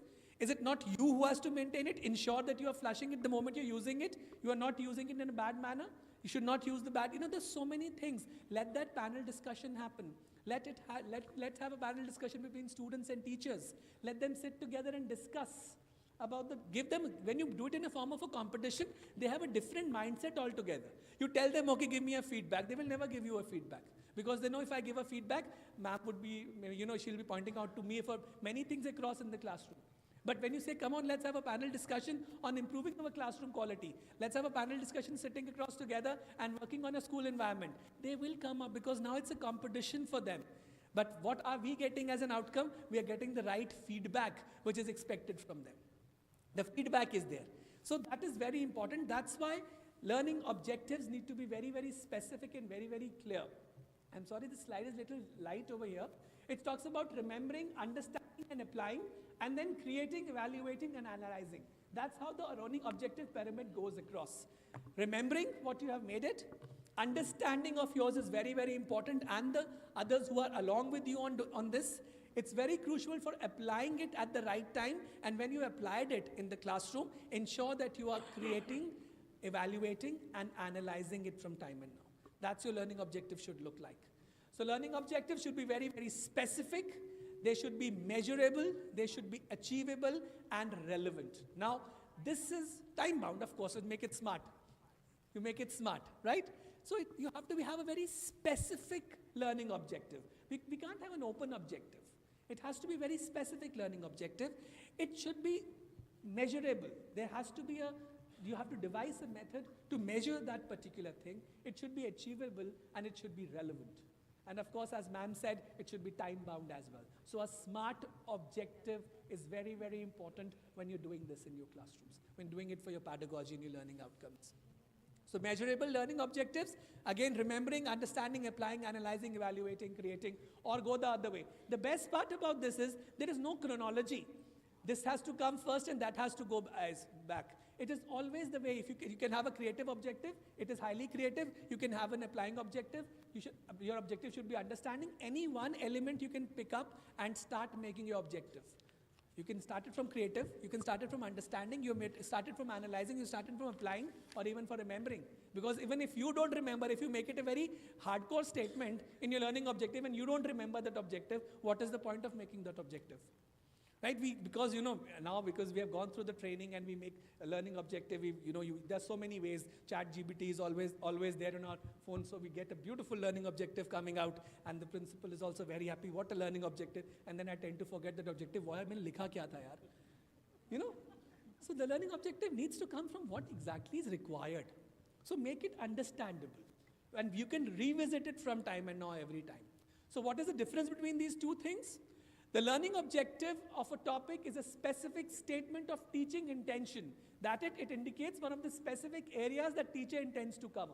That is what is objective. Whereas learning outcome is a statement of what is learners should know, understand, and he is able to demonstrate after completing the training process. This is the difference between these two terms. Okay? This is the difference between these two terms. Giving information about the teaching of the unit hopes to achieve is objective about what the learner is able to demonstrate after the course or the instruction is completed in the classroom. That is the learning out. This is where you have to specify your things very, very clearly. Just to make it. So describe the goal and intentions of the professor who teaches the course, focus of content and skill, important within the classroom, describe what a staff and faculty will do, state the purpose and goal of the course can be numerous, specific and detailed. Whereas the objectives can be describe or enlist essential measurables, you can have express higher level of thinking, exact and accessible, and so on and so forth. So the idea is whenever you're talking about these two terms would be absolutely understandable from the fact that you make it happen. Whatever we are talking about here is just a guideline, friends. It's just a guideline, it's just a framework we are trying to build a session on. We are not here to specify, tell you, because everybody has a different, because you all have a different challenge. There's nothing that we have common. We may be having a common challenge, but we are handling that common challenge in a different way. We have a different environment in our school. We have different teaching methodologies. We have different pedagogies. We have different set of people, different set of parents, different set of students, different set of teaching faculty. So we can have common problems, but the whole desirable outcomes are different. So as an individual, as an educator, as a par excellence educator, whenever you are developing anything, maybe a lesson plan, maybe an activity in your school, anything which you are developing at this point of time, you have to ensure that activity is accessible and measurable to everyone. Accessibility is very important in our education system. That's where we lack normally, because we are not giving education accessible to our children. Let's make it accessible to our children in the way one or the other. You have to ensure that whatever you are teaching out is reaching to the right person. We make prayers with the faith that the God would listen, right? Do we stop praying any time, though we get the desired results or not? Have we ever done this? No, I was asking for this thing from God, so He never gave it, so I'll stop praying to God now. Is it ever happening? No. We keep on praying with the hope. That's how the teaching profession is all about. We keep on hoping, we keep on developing these students, we keep on mentoring their minds, we keep on mentoring them from time to time with the hope that they'll come out to be the brightest citizens. Right? एक बड़ा अच्छा joke है एक time का, एक बहुत ही अच्छा इंसान होता है मेरे जैसा, of course. वो हमेशा भगवान से एक ही दुआ मांगता है, खुदा से एक ही दुआ मांगता है कि मेरी लॉटरी लग जाए. वो जब छोटा सा था तब से उसे बहुत शौक था कि एक लॉटरी लग जाए. तो he is very keen about lottery. बड़ा होता है, नौकरी लगती है, थैंक गॉड करता है, फिर कहता है भगवान एक लॉटरी लगवा दे, खुदा एक लॉटरी लगवा दे. देन ही मूव्स ऑन, शादी हो जाती है, बच्चे हो जाते हैं, बच्चों की शादियां हो जाती हैं, उसकी एक ही दुआ रहती है ज़िंदगी में, भगवान एक लॉटरी लगवा दे, खुदा एक लॉटरी लगवा दे मेरी. अब बेचारा ख़त्म हो जाता है, पहुंचता है खुदा के घर, भगवान के घर पहुंचता है, तो वो कहता है तूने मुझे ज़िंदगी में सब कुछ दिया, मुझे कोई इस चीज़ से वो कमी नहीं रखी, you gave me in the life, तो एक लॉटरी नहीं लगवाई. तो भगवान कहता है मूर्ख, कम से कम लॉटरी की टिकट तो खरीदता. So this is very crucial about the learning outcomes and the learning objectives. I think Sanjay sir would like to take a session ahead of this. You'd like your inputs, please, sir? Please, sir, all yours. No, we'll change that presentation. Which one? Thank you, I'll be coming back, I'm not going. I'll have a look at it. I'll just do that. Yeah. The 20. All right. So we are moving from happy morning to happy afternoon. Yes? Need a break? After a while. After a while, that will be taken care. But I want to give you a break. For so long, how can you sit? Is our body designed to sit for so long? No. So I'm going to do something because I can't afford to sit for so long. And those of you who want to join me, you can join. It's entirely up to you. So can we all stand up at our own place?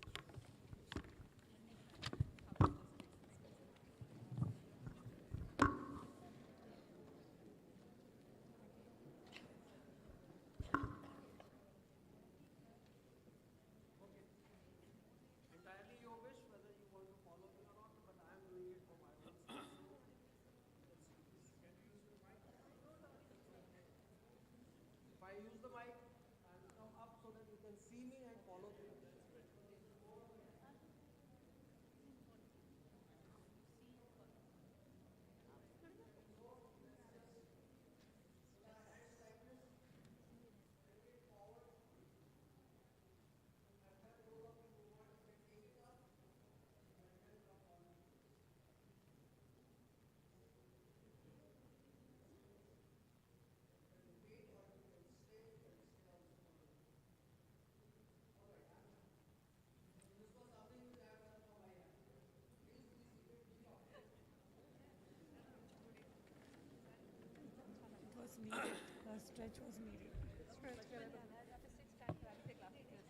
All right. Enjoyed? Gives a refreshment, and this is an instruction which we don't give it to our children, but whenever they sit for a longer time, they have the right to do it. Either this or anything else, but there has to be some physical movement after a certain period of time. So I made it a rule that whenever I receive a phone call, it is an indication, get up from your chair, and you can only walk the talk. So in between my office only I keep walking and talking. That's another thing. And then, of course, now the month of Ramadan is there, otherwise sip water also. It's how you maintain your well-being, because I'm a little selfish person. And when I talk to children, I also tell them you have the right to be selfish. Now the meaning of the word selfish has to be explained.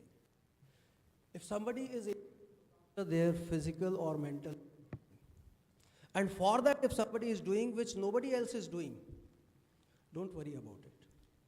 If you are convinced, you have the conviction that this is something which is benefiting me, which is desirable, even if nobody is doing, do we empower our children that they can stand out and they can stick to their belief, and can they follow that? So this is one thing, and then there are circumstances which make it happen. Today in this holy month of Ramadan, if I happen to be in this beautiful place and in this very auspicious place called Jeddah, there was something in the destiny.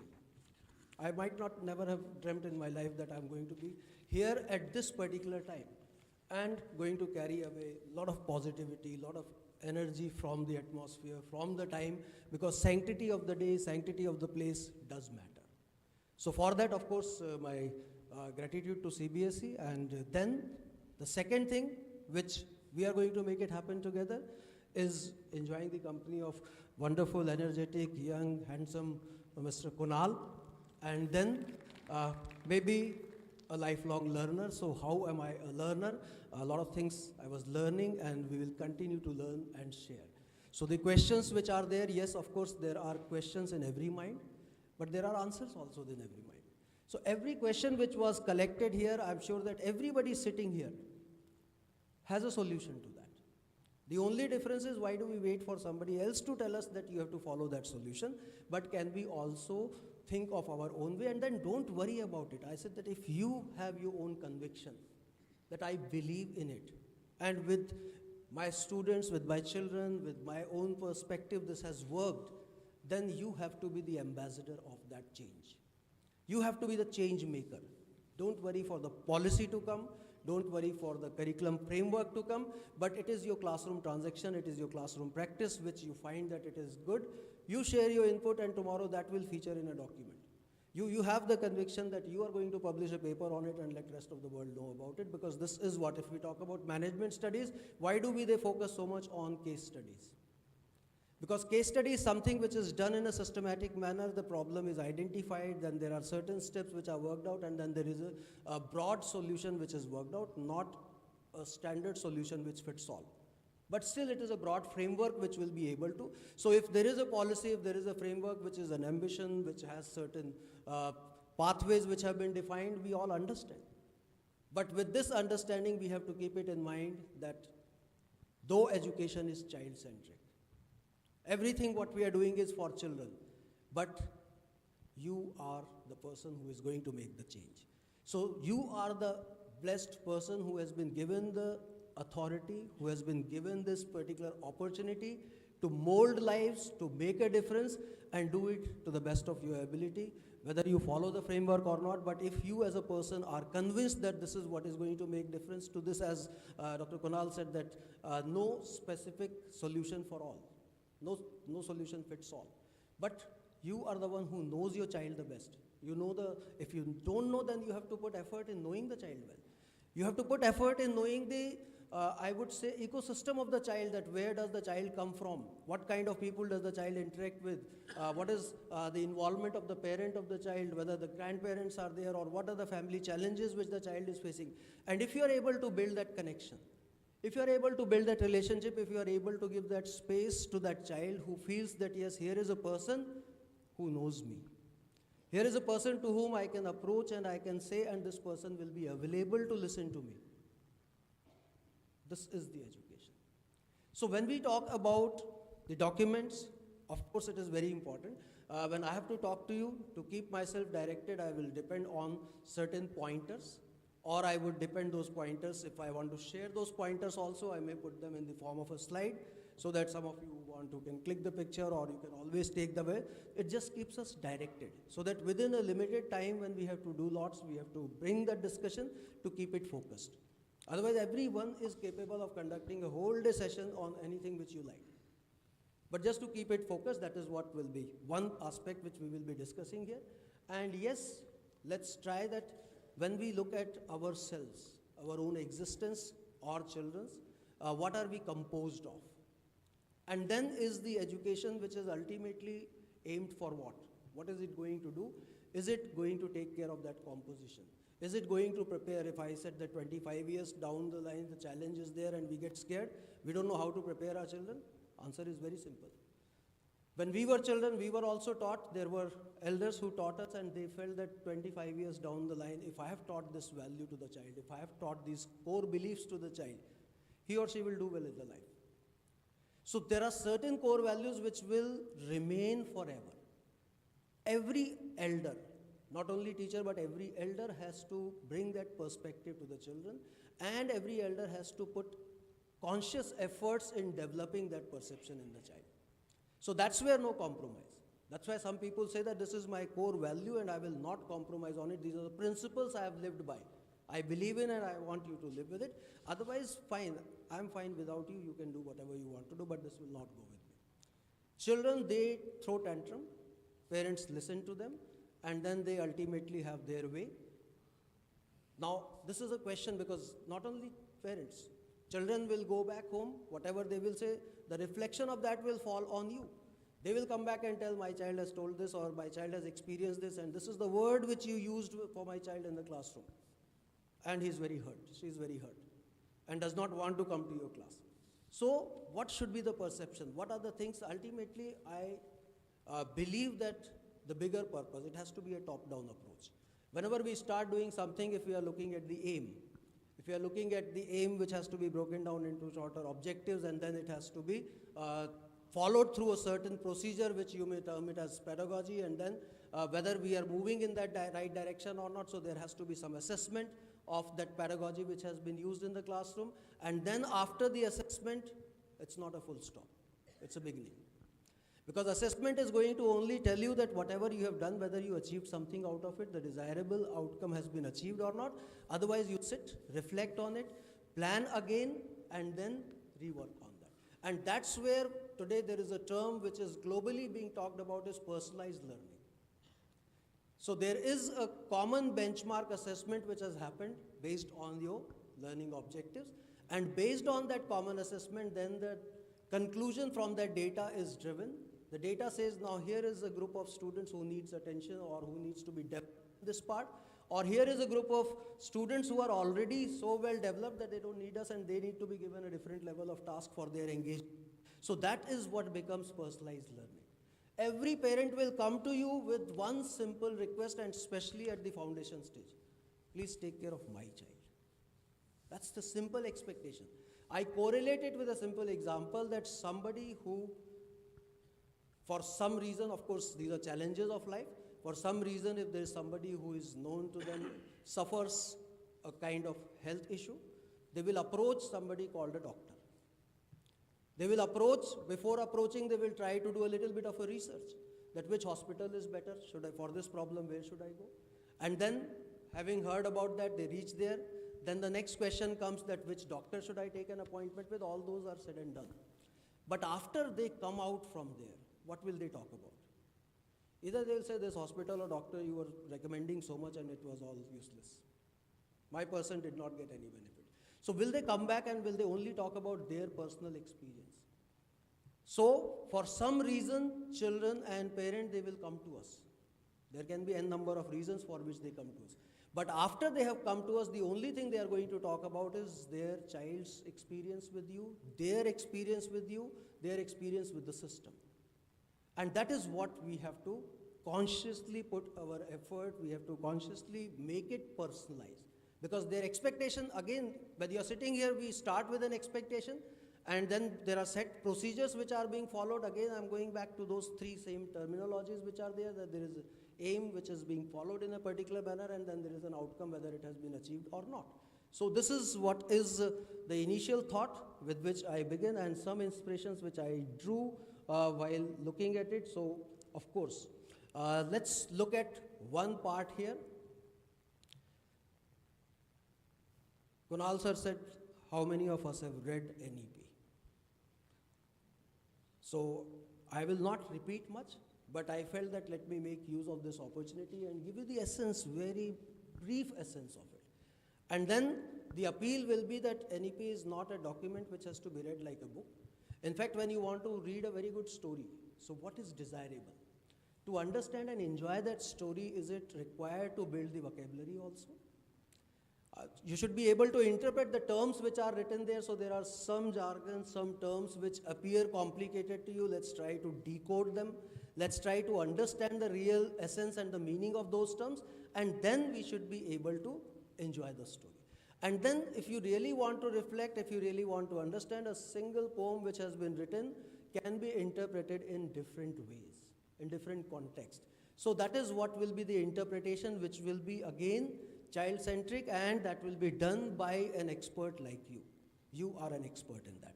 So if we are talking about it, if we teach students, today's students, I just gave that example to you, don't teach it the way it has to be, but we have to keep it in mind what is something which will sustain with them, what is something which will add value to their life, and that is what is very clearly mentioned. And a bigger vision, of course, vision statement is very, very big. So when we look at the vision statement, it's talking about ensuring inclusive and equitable quality education and promoting lifelong learning. And here is an example in front of you. Lifelong learning, we are all examples of that. And 5 guiding principles, so one simple activity which was happening. Kunal sir was doing that activity where instructions were being done. So there was another thing, there was a lot of coordination which was happening. Apart from engagement, we talk about that after doing that, did you feel happy? Yes or no? So is it talking about mind, body and soul? Physical, spiritual also it has gone to, if you have experienced some happiness joyfully and then you are excited that I'm going to tell somebody about it. Next time I'm going to practice about it, it means you have derived joy and you are convinced with that joy that if I share it with somebody else, they will also enjoy that same. So this is how all these components, mind, body and soul components have to be a simple activity. Yet look at the depth of that, how it has been seen. So these are, again, I'm only looking at it. There have been so many different policies. In one line, if somebody asked me that what is the difference between this new education policy and the previous policies, so somewhere looking at the diversity of the country, the aspirations of the nation, it was thought that initially the accessibility of education was to be provided to everyone. Accessibility. Accessibility could be interpreted in terms of just increasing the literacy rate also, which was done. But then after having given that accessibility, it became important. The question came back that here are the students who are coming to colleges as prestigious as IIT. Look at their limited knowledge and look at their behavior. Those professors who are teaching them in the best of institutions, they say that their behavior is not acceptable to us. They have come from a system which promoted kind of rote learning where they were able to crack a JEE examination, but their level of understanding is not there. So now the focus has gone on quality. This is not talking about quantity. Of course, once a quantity has been achieved, quantity will remain. Maintain the quantity with quality, so NEP is mainly focusing on adding that value, adding that quality to the education. This is in one line only. And of course, for everything, the foundation is most significant. So again, this talks about building it from the foundation. A lot of focus is there on early childhood education. And then, of course, as I mentioned that you can afford to be selfish, so first look after yourself. So taking good care, children have to be taught that every output will depend on the input. So input in terms of the food you are going to eat, input in terms of the kind of water you are going to drink, input in terms of the quality of the air you are going to breathe in, input in terms of the content you are going to read and watch, input in terms of how you watch your elders and what you learn from them. These are all various inputs which go. And they are the ones which are going to decide about the output also. So that is what needs to be taken care, that in terms of food and nutrition, and who is giving the input. So we happen to be a very influential part of the ecosystem who is giving a lot of input continuously to the children. So to keep that input unadulterated, to keep that input which will help them develop, we also need to develop ourselves.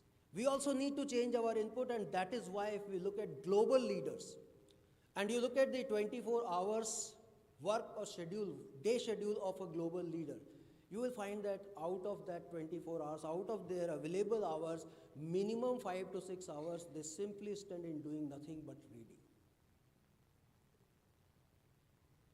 Anybody, you look at it, you see that in an annual calendar, they finish somewhere around 55 to 60 books per year. 52 weeks if I am looking at it, so minimum 50 books, that is at least one book. And if you look at it, and it's not to be fiction, it's not to be story, it has to be something for development. So somebody who is excited, you also think of it. A child who reads something nice, a teacher or any person who reads something nice will definitely be excited to talk about it, will definitely be wanting to share about his learning or some anecdotes learned from there.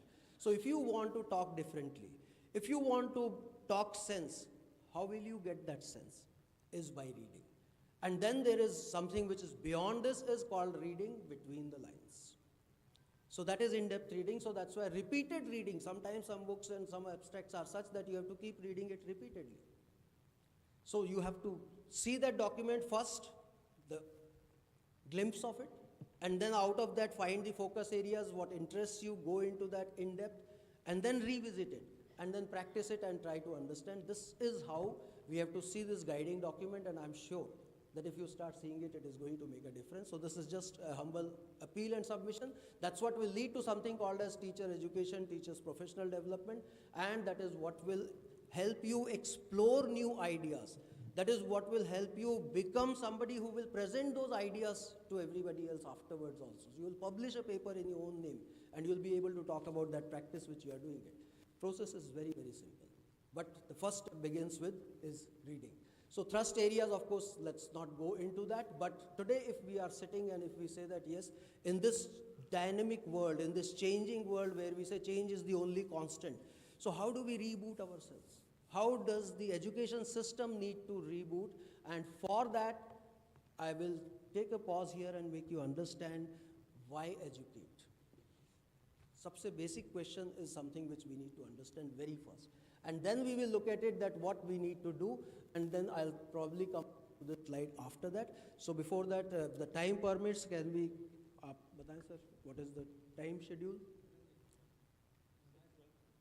12:30?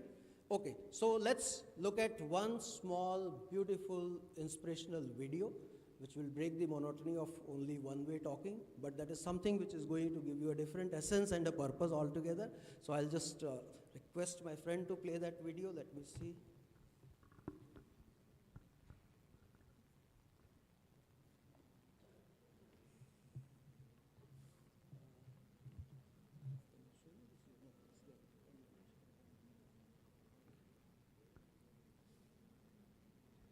Rita, please. First one. Yeah. Sound will come. Yeah. So play that.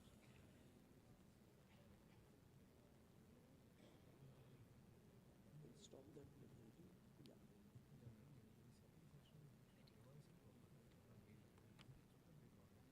First video. Yeah. All right, let's enjoy it together.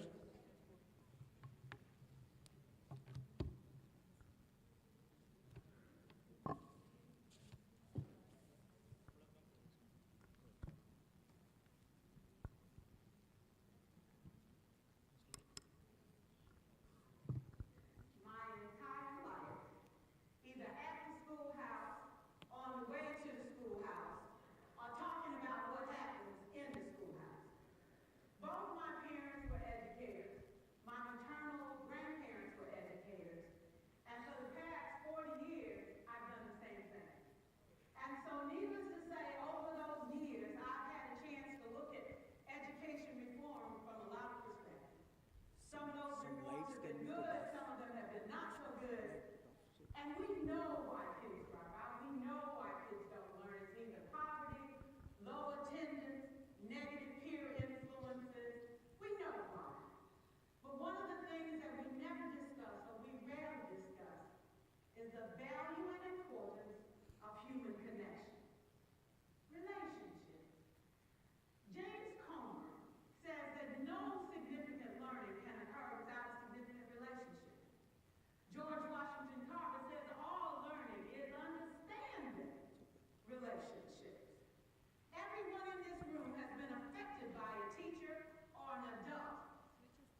worked for me. You made me feel like I was somebody when I knew at the bottom I wasn't. And I want you to just see what I've become. And when my mama died 2 years ago at 92, there were so many former students at her funeral. It brought tears to my eyes, not because she was gone, but because she left a legacy of relationships that could never disappear. Can we stand to have more relationships? Absolutely. Will you like all your children? Of course not. And you know your toughest kids are never absent. Never. You won't like them all, and the tough ones show up for a reason. It's the connection, it's the relationships. And while you won't like them all, the key is they can never, ever know. So teachers become great actors and great actresses, and we come to work when we don't feel like it, and we listen to policy that doesn't make sense, and we teach anyway. We teach anyway because that's what we do. Teaching and learning should bring joy.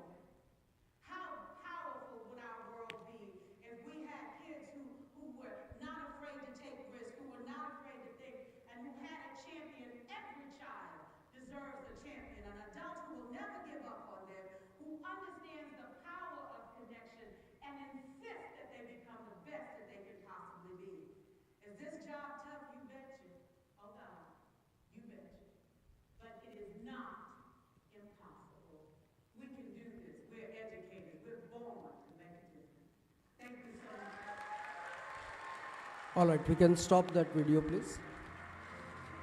So just one little thought that what is required to be done is making that connection. Why do children come back to you many years down the line, even after they have passed out? Why do they fondly remember their teachers? Why do the parents always come and say, you are the teacher, you please tell the child to do this, and the child will listen to you? This is your impact in their life. And this impact, how can it be enhanced, is by building that relationship, by building that connection. And trust me, after that, if you teach them, then only they will be able to learn everything else. You have to find the way, you have to understand, you have to make them understand you, and this is the best investment which we can make in our children. So this is what we look at it, that why do we educate children? My question when I asked you, I started with this, was why educate? Why educate is a deep philosophical question in a sense. But does it only talk about, I mentioned that example that children who are doing very well professionally, yet they are not being valued by their colleagues, they are not being valued by their inferiors or superiors because of their attitude, because of the attitude exhibited by them on the way they deal with the crisis or the way they treat people. So if we look at the real essence of education, and if we talk about investing in those values, be it in the lesson of physics or accountancy, or it is numeracy, fundamental numeracy, which is being taught to children. But everywhere there has to be a bigger purpose in our mind. So every little activity which we are doing, activity keeps them engaged. But then there has to be a lesson, there has to be something which has to be told to them, that today we have done this, and don't you think that this connects us to this? So build that connection in every activity, and this is what, if it becomes part of our lesson plan, or it becomes part even if it is not documented, for our sake, so that we don't forget to remind them of that. So document it for your reference, but practice it and then tell it to them also. That's important. I remember as a class teacher, I would write every morning a thought for the day. 30 years down the line, a child came back to me, brought his notebook and said, you used to write those thoughts for the day. And the other day you had written a thought, I used to copy it every day, and I've come to ask you that whether my interpretation of that thought was right or did I interpret it wrongly. And the thought which he brought back to me was, it was written that use your light but dim your brightness. Now he said, I kept thinking about it, and I said, what is the message which you wanted to convey to me, and what was my interpretation? Is there a gap in that? So after so many years now, I've come to you, and please tell me whether I perceived it rightly or not, or if you still have to teach me something and you have to still give me something in that message also. So now that is what he remembered. He never remembered the physics which was taught to him. They are not going to remember, and we also talk about people when we remember. That's why we always talk about anecdotes, we talk about incidents, we create those stories, we share those stories. Storytelling every child likes, because the best way of giving moral education is through stories. If we talk about the books which inspire us for life, be it the Holy Quran, be it any other religious book, if you look at it, what do they talk about? Do they talk about, do they share a lot of stories? Do they share a lot of anecdotes and the situations? Because we consider them as the guiding principle of life. That if you ever come across a situation of this kind, there was somebody similar who had situated and who faced this, and this was something which was done by this, and this is what the great Almighty said, that this is how the situation can be dealt. So these are building life. And if we bring them in our perception, if we bring them, so the stories which you share with them, if somebody who says that, yes, I am not confident enough, I don't want to study maths because maths is beyond me. And then you create, observe, bring those perceptions that these are so many different ways where you have done mathematics better than anybody else. So how do you say that mathematics is beyond you? And at the same time in your story, build the perception of significance and importance that if you learn little bit of mathematics, it's not going to harm you by any means. But this is the way it is going to enhance your quality of life. This is how it will make your life better. This is how it will make the life of people around you better. And this is how you will be able to contribute better. This is how you will never fail. This is how your logic will develop.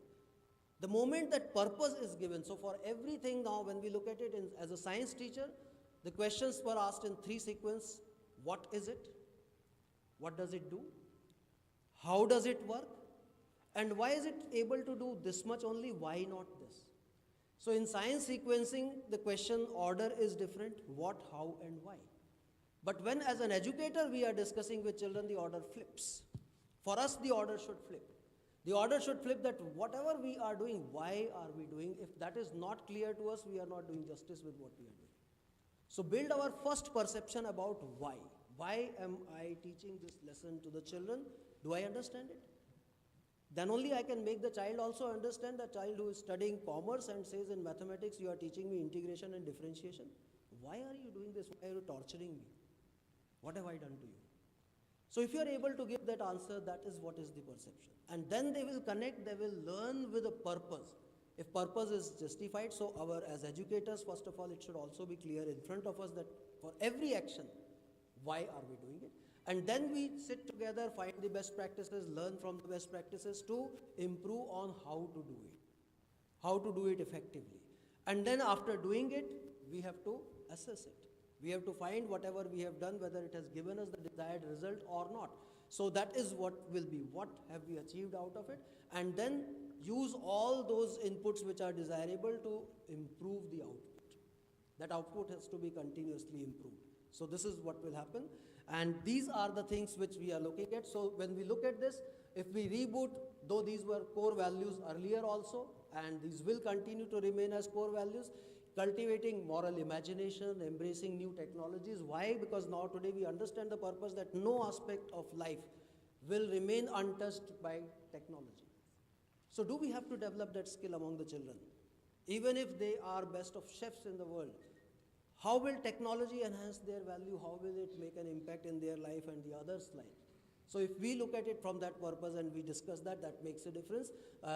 Vision and possibility driven. So first we have to create and understand that vision, and then believing in students, because as I said that every student will connect with you when you believe in it. Otherwise they will not. Whatever they come and say, parents also at times when they don't listen to children, 90% of the time the only answer parents try to give it to the children, no. First answer is no. And then second answer will be based on the persuasive power or the tantrum child able to throw. And after that, if the child has achieved, there is no value in that achievement. Child will never credit the elders for that achievement. Because child knows it was his or her negotiation skills or they fought for it, so you will never be valued for that. Why not to draw those things that yes, there is a core basic principle on which we will never compromise, be it your tantrum, you want to leave the house, please, thank you so much. No problem. But these are my core belief, and this is why these are my core belief. You won't understand today, but please bear with me for some time. Let's not be harsh with them, that you bear it for some time, and after some time, if you want me to change my core belief, I'll be open to that. But bring me the situations which will make me change that belief, otherwise you believe in my belief. So that's a logical way of proceeding towards the thing. But that discussion, that I would say identification to the children, that they are part of it, and just this is what brings into something called as the, not parenting, but the tips for elders, how to deal with children, and I am very fond of sharing these tips everywhere. And once again, I use this opportunity to share it with you, that the great Chanakya said, any child in the age group from 0 to 5, you can pause me whenever I will not want to interrupt, so sir, you can let me know. Okay, 5 minutes, thank you. So 5 minutes, I'll talk about Chanakya. 0 to 5 year, the only virtue child will understand is love. Capital, bold letters, italics, whatever emphasis you want to give, all different colors, all shining you can give, but don't adulterate it. Don't mix anything into it at all. This is the only caution which parents and elders have to take. So that when child feels that here is somebody who loves me for whatever I am doing, the connection is built. Whatever they will do, I go to the extent of saying this statement to the elder children. I said that even if you will commit a murder, there are two people to whom you can go and first confess in front of them, and they'll come to your rescue. Those are your parents. It doesn't mean that you commit a murder. That's a different thing. But yes, the connection. And the same thing is told to the elders also. That if you are able to build that connection, you are able to exhibit that unconditional love to the child, then in class 9 or 10, the parents will not come and complain that my child doesn't listen to you, or child is not attending school, or child is not doing this thing all the time on gadgets, and I don't know what to do and how to deal with them. So the biggest investment lies, talk to everybody who is dealing with children in the age group from 0 to 5 years. After 5 to 15, Chanakya says that we need to discipline children. And then the discipline word has to be understood more in depth. Disciplining does not mean saying no 90% of the time. Disciplining does not mean you use theatrics very well, that's perfectly fine. But that theatrics has to emotionally connect with the child. Not that you're shouting at the child, you are using harsh word, your verbal or non-verbal communication is something which is hitting the child, so child's minds get shut. With the very first statement you say, and after that as much you will say, child will not listen to or understand that. So in the process of disciplining, there has to be a lot of logic, there has to be a discussion, there has to be a communication, and there has to be convincing ability, and at the same time be ready to get convinced also. In the process of disciplining, sometimes you will, from your heart, you will feel the child, what he or she is saying is better and right. Then don't sit on your high pedestal that because I have said it, so it has to be this way only. Then you apologize and say, yes, I understand what you are saying is right, and henceforth, my thoughts for this have changed forever, and I'm going to listen to that. So this is it. And after 15, please go for your prayer. After 15, leave them. They don't belong to you. If you treat them as identity, then leave them as identity, because they are an individual of their own. If you have invested rightly from 0 to 15, you will never ever have to worry about them. So we'll continue our discussion after the prayer, and I'm sure you will be able to join back. You can tell us, sir, how long will the break be? It's a half an hour break.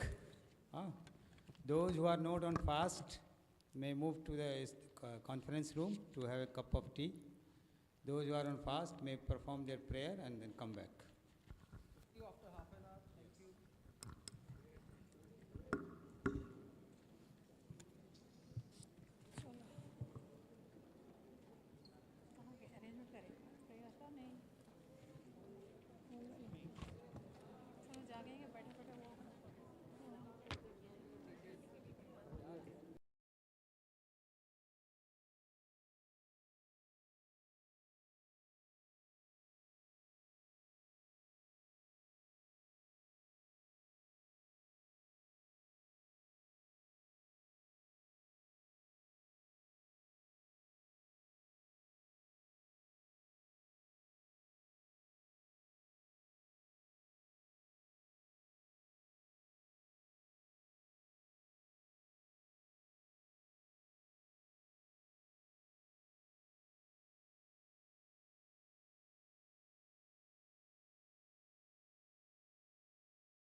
All right, so good afternoon and happy afternoon. Welcome back.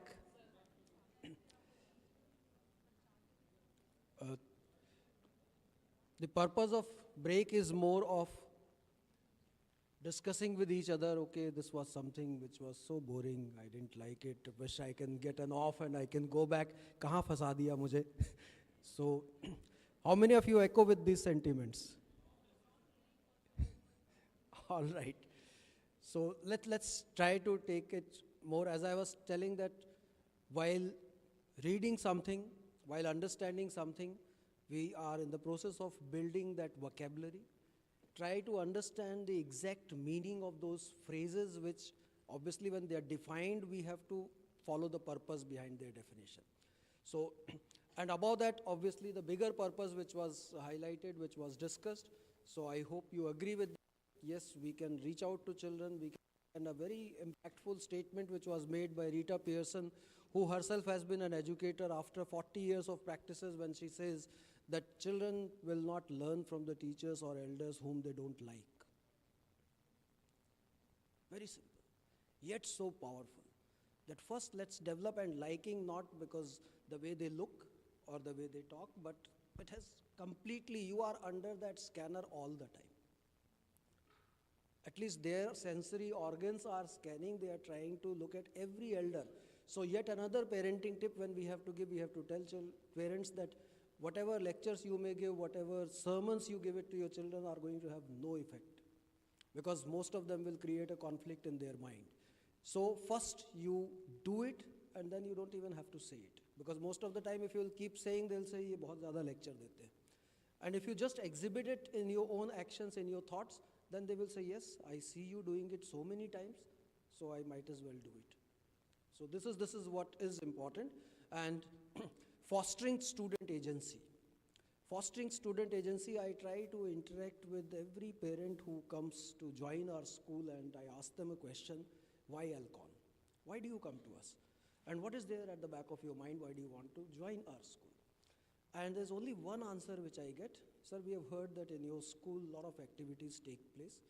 Every child in their area of interest is identified and they are given immense opportunities. And then what we do is we take children on board while giving them that opportunity. A simple example which I quote here is giving children opportunity and taking them on board is that in the midst of writing their class 12 midterm examination, you can understand the significance. One day it is physics, and after one day gap there is a chemistry examination, or it is accountancy and business studies which they have to face, and in between the day when there is a gap, the students are asked that we are hosting a G20 MUN for teachers. 80 teachers, 20 G20, so 20 countries, 40 schools have registered, 2 teachers from every school and 80 teachers are there, and we want to host that bus. And with one call, there were 20 students who were or steering those committees and conduct that event, and next day they had a major examination which they had to face. So this is what is meant by culture. This is what is meant by action. We make them believe that in one day you are not going to work wonders. One day you will not be able to crack the examination and do very well. It is an ongoing process. And if you have been a part of that ongoing process, this one day will not make a difference. So even current board examinations which are happening, you'll be happy to know that there are a lot of students who prefer to sit and spend the entire day in school studying with their teachers without teachers calling them. They approach them and they say that we'll prefer to come and sit and study with you and we'll work here because we know that what work we will do in 4 hours at home, you'll make us do it in 1 hour. That's the faith and belief has to be developed through your thoughts and action. So this is something, and then when we were talking about inclusion, when we were talking about taking care of students with special educational needs, so I shared one very simple statement, sir. I said that it is us has to go to the child, and none of the statement of us should make the child believe that child is especially identified or there are some difficulties with the child. Rather, we only approach and say that child, we somewhere are not able to understand you well. So give us an opportunity. How can we understand you well, and how can we facilitate? What is something we like, and what is something which we should do with you so that you like me and you want to come to me? And that's the connection. To invest in that connection, then I'm sure there will be a story which you will be able to share. There will be a story which will become a case where we'll say that yes, this is, but again, that will only be an inspiration. Don't try to copy that for another person, because every individual we only say different. So that has to be treated differently also. So this is fostering student agency, giving them the opportunity in their likes. That is what will draw them to school. Absenteeism. Why will there be an absenteeism when child sees that there is something which is able to trigger his or her neurons? The brain is excited that I have to participate in this examination, I don't care, but this is what is my calling. This is where I should be. This is, I need to be where the action is happening. And give them that space. So this is what is going to create the leaders. And here, as I mentioned it, in my talk I had already mentioned, the flipping between this what and how, if we are able to do that, and as educators, why is at the center of all. So this NEP also talks about it that however much we may say education is child-centric, but it is only teacher who will be able to empower children, who will be able to make them develop. So their focus again is drifted. It says that since ancient India, it is the teacher who is assumed to be the supreme agency who can actually convert that knowledge into wisdom. It's not about knowledge, it's not about scoring marks, it's not about cracking a competitive examination, but how wise is that person, how better prepared is that person for life. So in different stages we talk about something called as taglines. The whole school system may have something called as a vision statement is different. There are core values, there is mission statement, all those are fine. I go to ask any teacher, they should be able to tell me about it. But then we create taglines depending on stages. Say if there is foundation stage. So foundation stage, the value, inculcating love and values. That's the tagline. So everybody in the ecosystem knows that every thought and action is going to work towards it. When we talk about preparatory stage, grades 3 to 5, so that is where we are talking about innovating pedagogies and inventions have to be there. New practices, that is where child has some previous knowledge and child has to be developed. So unless you do it in an innovative way, you will not be able to draw their attention. When it comes to middle stage, there it becomes a different challenge. So that's where the focus shifts to building competencies. Building competencies, why to talk about competencies only at secondary stage, rather middle stage is the one where you build competency. When it comes to secondary stage, it changes to preparing students for college, career and life. And these taglines, trust me, is not prepared by the principal or the management or the teachers, but it is again, I will say, it's a shared vision statement. So in shared vision statement, the inputs are taken from children, inputs are taken from parents, inputs are taken from teachers, and then everybody comes to this, yes, this is what we do because this is what they demand. And maybe 5 years down the line, because generation gap now has a tag of about 5 years only. Two children within the same house who have an age gap of 5 years, they will not understand each other. They'll be at a different wavelength. So that generation gap has to be kept in mind. So it means this can be revisited and this can be changed after 5 years also, if it is required, if the situation demands. So this is how, what and why. This video we have already seen, so I'll proceed further. The purpose, process and result. So first is purpose. Why is the purpose? How we do it is the process, and then what have we achieved out of it is the result. And in this I add a fourth term which comes with the reflection and feedback. Because reflection and feedback has to be authentic, it has to be, aaj agar CBSE is talking about safal. So if we are talking about how have children moved in their learning outcomes, why do we say that a grade 8 child is not able to read a text which is meant for a grade 2 child? If this is a national survey which is talking about it, so what are we doing about it? So first of all, we have to believe it. I will say in my school, sorry, I don't agree with this, nobody is there in my school. All right, let's test your system.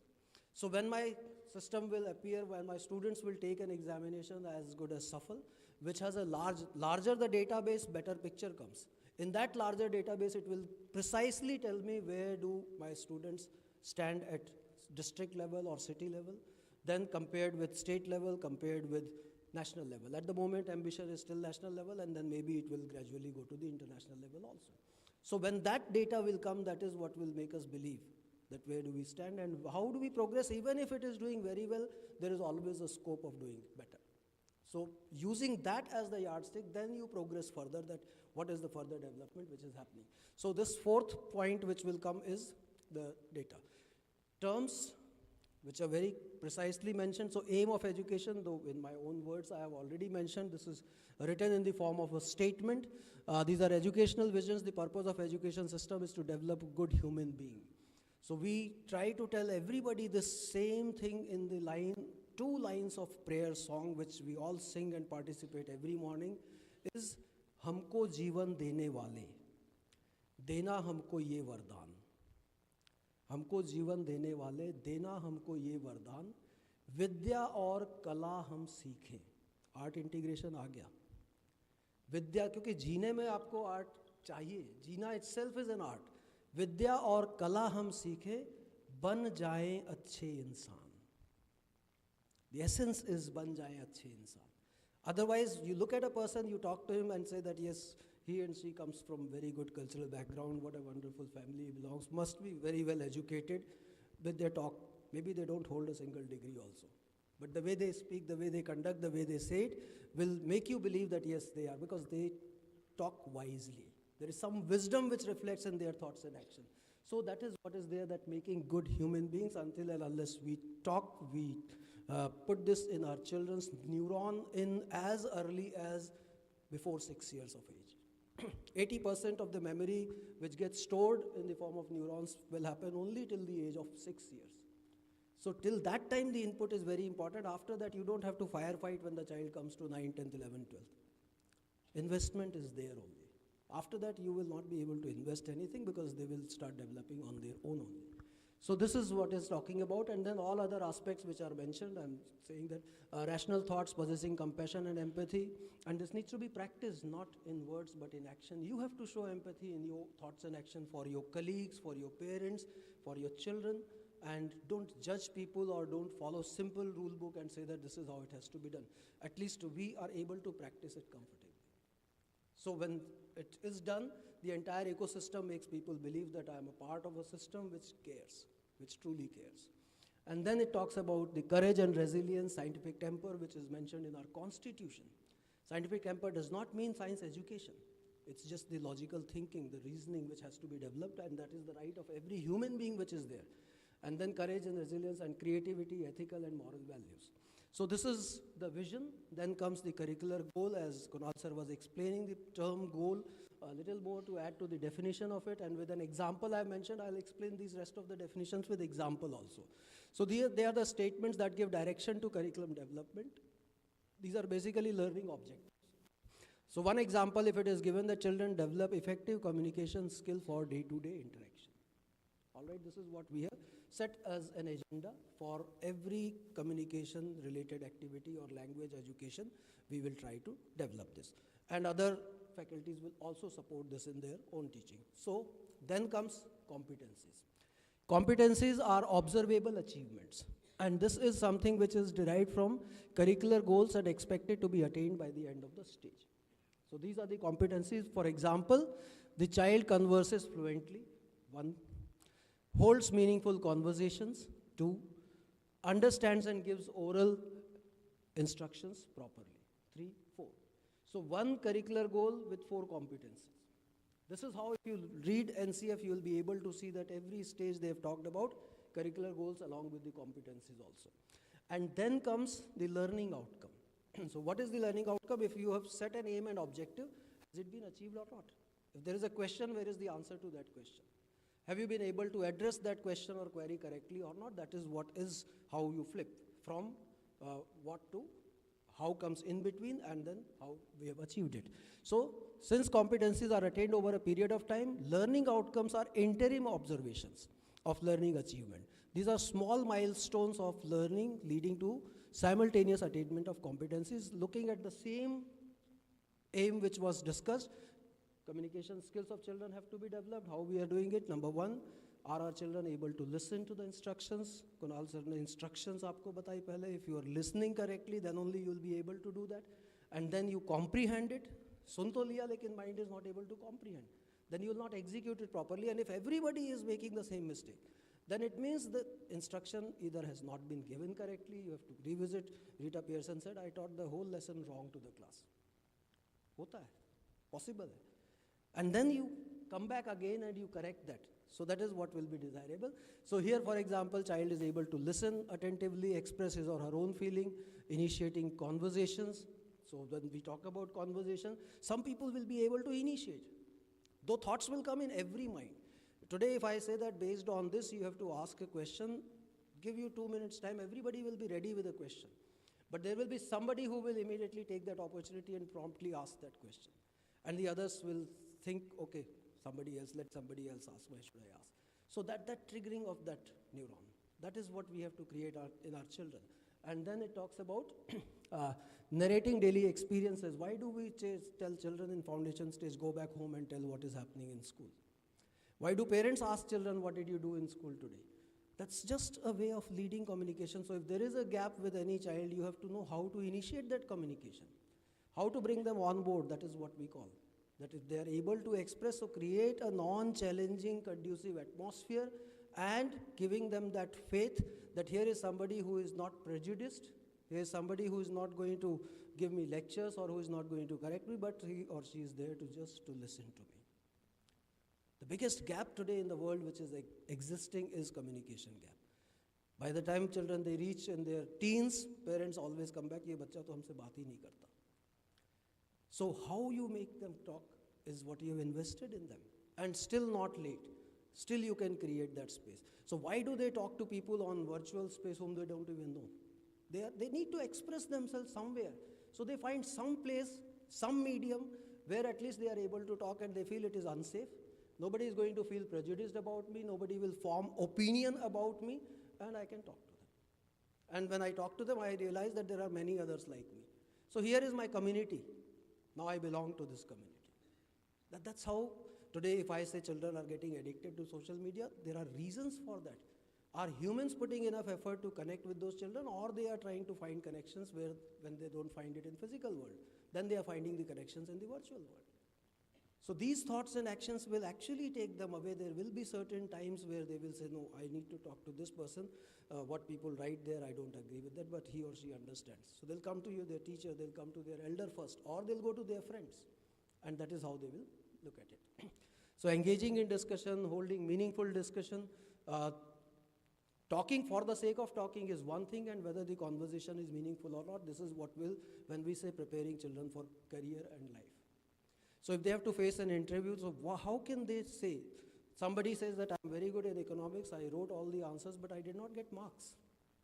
So has that person been prepared that what is the precise terminology, how should you frame your statements, what are the examiners or evaluators looking for it? That is also a communication.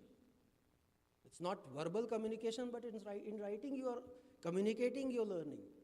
So that should be convincing enough that yes, here is a person who is concise and precise, who is not writing stories. Nobody has patience to read stories, and you're not going to get marks for those stories. But you're going to be rewarded for your precision, to the point information. So that's what is all part of communication. So this is just a theory, that's a material. So just looking at schools, how they are implementing the steps. First thing, of course, we have to understand, access the information, try and interpret and follow that, then develop a plan of action for the implementation of the policy. So these are all different stages which happen. I'll not talk about much because everybody has already done enough in terms of the policy. I'll skip this. Rather, I'll take you now to more relevant to the focused part of the session which has to be discussed here, so I'm just skipping. I can leave that resource with you, so all right. So again, the nomenclature which we were talking about, sorry, let me go back. Based on this, are we ready to take some questions? One or two random questions? All right. So this is something which is a short quiz. I'll just read any question. How many types of assessments have you heard of? Top-down approach I am talking about. If your classroom transactions have to change, CBSE thought that we are the body which conducts examination. So first let us change our assessment methods. The moment we will change our assessment method, if we try to introduce competency-based questions and bring more and more of that, automatically the teachers' focus who are teaching in the classroom will change automatically. Because they will say we are preparing children for college, where their scores matter. And where the scores matter means this examination matters.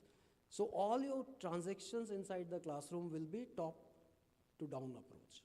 From assessment, though in the process of learning it is going that first we decide the aim and objective, we follow the process and then we review it through assessment.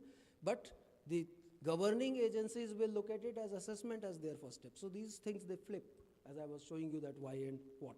So there also the flip will be first it is. So here I'm looking at this question assessment. There are three types: assessment for learning, assessment of learning, and assessment as learning. Assessment as learning, for us it is very, very important tool. So let me look at one question which is there, assessment for learning. What does it do? Three terms I have mentioned. Assessment for learning, which is the most common assessment, the hint is there for you, which has been the system.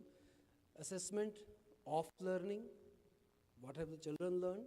And then assessment as learning, that's the third tool. So out of this, what do you feel is most appropriate?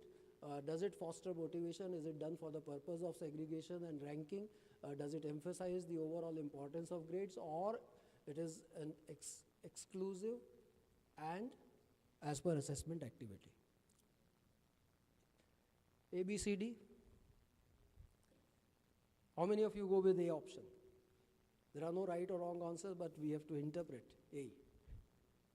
There's something which is most appropriate, which will define it. All four activities will happen as part of it. But which is the most emerging one?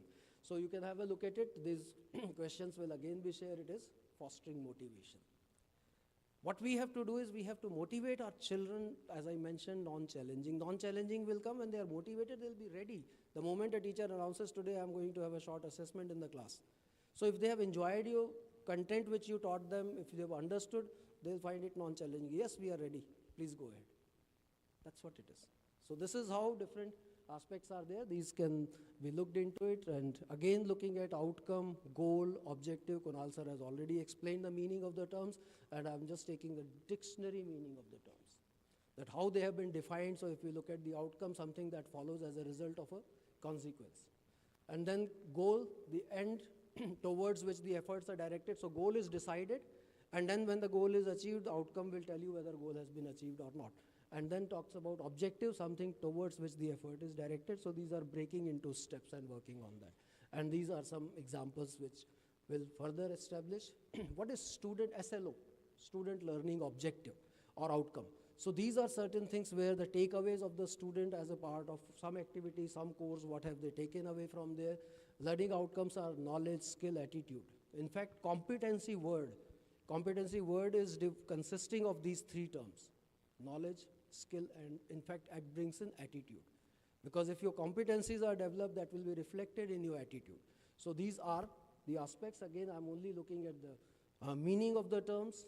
These will be useful for you. These will come from the document. You will have to read the document and understand these. And then there are again some more documents. So when we look at foundation stage, there is for foundation stage FLN, Nipun Bharat is something which is again a document which talks about National Initiative for Proficiency in Reading with Understanding and Numeracy. So that's one. Then it is also talking about the stages which are there, FLN stages, augmenting students with learning outcome through FLN. So first is launching a national mission on foundation literacy and numeracy, making foundational learning the highest priority, and then talk about achieving universal FLN in primary schools by the Goals, of course, the timeline will be decided depending on how we are achieving what. And this is again a framework which is talking about that universal acquisition of foundation learning skill by grade 3. That's why foundation stage has been talked about separately. So children who fall behind get left behind. So we have to take every child. And for taking every child forward together, there have to be strategies, there have to be ways in which we are able to do, and these are the benchmarks through which we'll be able to see whether they achieve or not. So are children able to read? Are they able to comprehend what they read? Whether they read, then they are able to write or not, and then are they able to perform basic mathematical operations and apply that mathematical knowledge in day-to-day life or not. So these are all developmental stages which develop as the learning outcomes. So this is Nipun Bharat mission. Let's not look at it, then part of it is introductory phase, action, verbs. So now here are the statements. The statements, now here the language framing is very important. Students will understand the learning patterns of middle school students. How middle school students understand, let the children know. We're making students also understand, because learning happens with the child. Child has to be prepared for learning. When we say learning for life, so learning how to learn is more important. And unlearning is even more difficult task. So you have to learn, unlearn and relearn.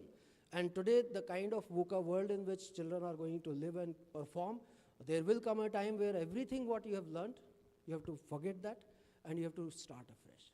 So that's why it was always said that somebody who is of a mindset, so many years I have been doing these things day in and day out, now don't expect me to switch over to this. When computers came into existence, first there was a lot of resistance in certain minds who were not ready to adopt to the technology. And then having said that, the moment COVID came, they were left with no option. Either you adopt technology or you are out. So you will not survive, you will not be able to sustain yourself. And where adaptability came, that is where resilience came, that is where you had to change. So this is how our children are going to live. Tomorrow, one simple statement comes that the world is undergoing recession. So how are our children going to face that recession?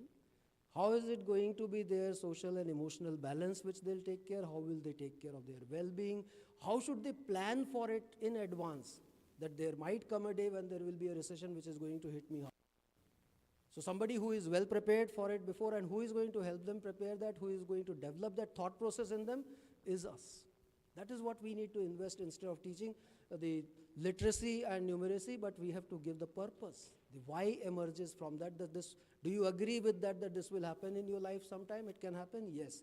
So if it is going, will you prepare yourself for it on that day? Or can we think of something now? Agar aapne shuru se thought process develop kar di, so the child will not face a problem at that point of time. That's what we have to do in the process of developing. Students will be able to explain the scientific method. Graduates of this program will be able to analyze. So these are very specific statements. And I'm going to give you this language exercise where we'll make some specific statements. So are we ready for that? Let's see. We'll be able to do some. Course learning outcome is okay. All these things I'll skip here.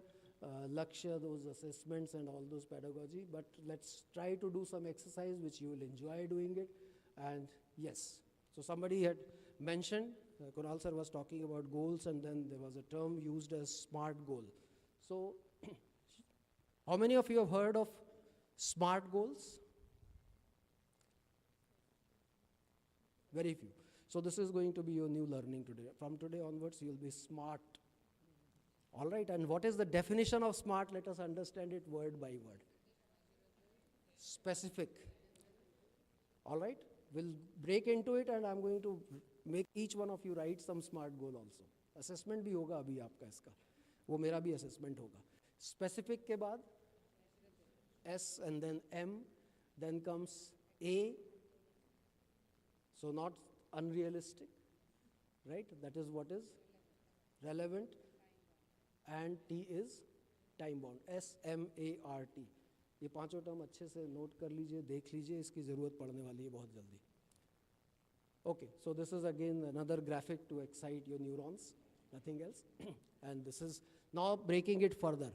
So starting with setting priorities, assist in getting focused, make timely decisions, engage teachers and students for accomplishing tangible outcomes and measuring the progress.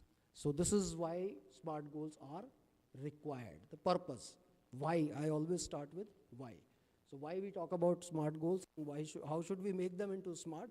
So the steps, purpose of setting smart goals, actions and practices are articulated and fine-tuned. Then innovations are introduced, good practices are nurtured, and then best practices are accomplished. Students' learning is obtained over a period to ensure continuous school improvement. This is how in education smart goals will play a role. So be specific with what you want to accomplish. That's S. How will you know when you have reached this goal? So there should be some measurement, some data, something to prove that whether you have moved forward or not. Progression. I'll give you an example for that also. Is achieving this goal realistic or with effort and commitment? A goal needs to align with your school's objective also, because we have to look at local to global context. So a school should also be on board on that, and then the goal should be grounded within the time frame. So a person who from your school has participated in a national level swimming competition, and now second consecutive year, first year the child only got participation. Second year the child was able to get a bronze medal. Now third year the child is again selected for nationals. What will happen? How will you wish that child? I want to know that the child who first year participated, second year was able to win a bronze medal, third year before going comes to seek your blessings and wishes. So what are you going to tell that child? Anybody? What will you tell? Yes? Consistency, wonderful. Any other input? Yes? Try to do better than the previous. Any other input? Get gold, all right. ये तो wish list में सबसे top पर होगा. Parents भी यही बोलेंगे, teachers भी, और प्रिंसिपल तो सबसे पहले आकर के भागते हुए आएंगे बोलने. Anybody else? Anything else? Yes? Okay. So there will be n number of inputs which the child will be bombarded with. As many people the child is going to go. Will anybody ask, what do you want to do? When you are going for the third time, what is there at the back of your mind? What are you going for? What are you going to accomplish? हमने उसको तो ध्यान में रखा ही नहीं है, हम तो अपनी बातें कर रहे हैं उससे. So what is required, and then you have to give a logical sense to what is the child's thinking. Child also will say, I'm under tremendous pressure, sir. I don't know whether I'll get silver or I don't know whether I'll get gold, and I'm living under that. And yet, there is a movie, Chak De India, comes, and where Shah Rukh Khan comes and gives the statement that enjoy those minutes when you are there on the ground and forget about the rest. But in real practice, do we make them forget that? Do we prepare them that you have to enjoy the process and you don't worry about the result? So what needs to be done? When child came to me, I asked the child a question. All right, very well. I'm so happy you are going there. So are you ready with your data? So when I said, are you ready with your data, my child knows the meaning what I am referring to. The child knows that I want a statistics which will tell me, sir, in this same event for past 3 years when I have participated, this is how my timings have changed. So I'll say, this is your focus now. You have nobody and nothing to compete with, but only your previous best. And then also, it will only be attainable if you have put in effort, then results will come. Don't go with simple expectations that result will come because I am going for the third time. No. You are your best friend. Honestly, you know that if you have put in the effort, results will come. If you don't know, then go for experience, enjoy and come back. That's it. So this is what we need to do. Class 11 children come and say, sir, come what may, I want to study mathematics. Parent comes and sits in front of the principal office or vice principal or headmistress. My child will not come to school. I'll go to some other school, but you have to give him her mathematics. Parent tak baat jaane ki zarurat hi nahi hai. Open your communication and tell to the child, let's talk on data. When we are living in the age of data analysis, bring your data and convince me. And if you convince me, I'll give you mathematics. Or you convince yourself that this will be a challenge. Yet, you want to meet the challenge, let's find a solution, how can we? It's not a complete denial, but we have to tweak about the situation, we have to show some empathy, we have to show some faith, we have to give some space to the child, and then we have to do it. So these are the ways the learning will develop. You have to innovate and you have to talk about things, and what is to be done is not a straight something from the rule book. So let us look at 5 W's. Who is involved? When we are setting a goal, this goal is for whom? who is involved in this goal setting process is important. And then it talks about what do I want to accomplish? When I'm setting this goal, this SMART goal, what do I want to accomplish by doing this? The third comes, where will the action take place? So third W is where.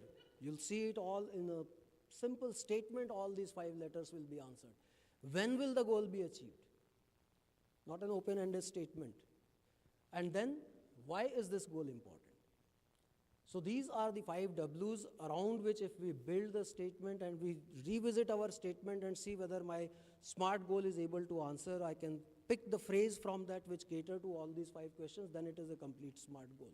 So let's look at it. Students will do better in mathematics. A mathematics teacher is being appointed, interviewed, and says, the school asks, why should we recruit you? Sir, I assure you, if I am selected as a mathematics teacher, my students will do well in mathematics. And the principal and the interview board is convinced, yes, you are hired. Do you think with this answer will the person get hired? Because you're the best, you are saying it with so much of conviction. And then there comes another person who says, is this specific? Is this measurable? How will you show that this is measurable? Is this attainable? When the goal itself is not clear, what is attainable? And then, yes, it is relevant because you are teaching mathematics and they will do well in mathematics, that's the ambition, so it is relevant. And then it is time bound, there is no time frame. So then comes the situation when you write this year every student will score better in mathematics. Thoda better ho gaya. But let's look at again, does it sound convincing enough? Or you have any questions in your mind? Now look at the third type. Look at this statement. During the year 2021, all students of grade 10 will improve their scores in CBSE examination by at least 10%, enhancing conceptual understanding and problem solving in mathematics. So starting from a simple statement, when we try to add all the elements, our goals, if they are so well directed, then our actions will also be directed accordingly. So goals will lead us to the action, desirable action, then you are breaking it into parts and deciding on your actions accordingly, and then you are able to revisit and look at the results also. So here is their S, SMART. The goal is for whom? Those 5 W's, whether they are answered or not, so it is for the students, but no specific given age or respect. So grade 10, the moment it came, then it became specific. Then it is very general or criteria, that was the first statement. So first statement, it is also talking about all the aspects. I'll rather focus on the second statement, let me bring it. This is there. The goal is, this goal specifies who is involved, what is to be accomplished, and answer all the W's. There is a defined measuring criteria, CBSE result. That's the measuring criteria, how it is measurable. Then it is an important and achievable outcome and has clearly explained specific skill outcomes also. The last 2 parts, that problem solving or how they interpret that is there. It is relevant and realistic goal for any school for that matter, and it does have a timeline. Within the timeline, it has to be reviewed. So all your practices, if they achieve it, the goal has been achieved. Now let's go further, next step beyond it. So Gen Next International School decides to improve writing skills of students of classes 6 to 8 in English subject before the commencement of midterm examination with specific focus on creative writing. All 5 W's are in it. Focus is also their purpose. Why are we doing it? So why is also defined that their creative writing skill has to be improved further. And of course, these examples will continue, so I have just explained one that is good enough. The rest, when you will be doing it, you can look at it. That's no problem.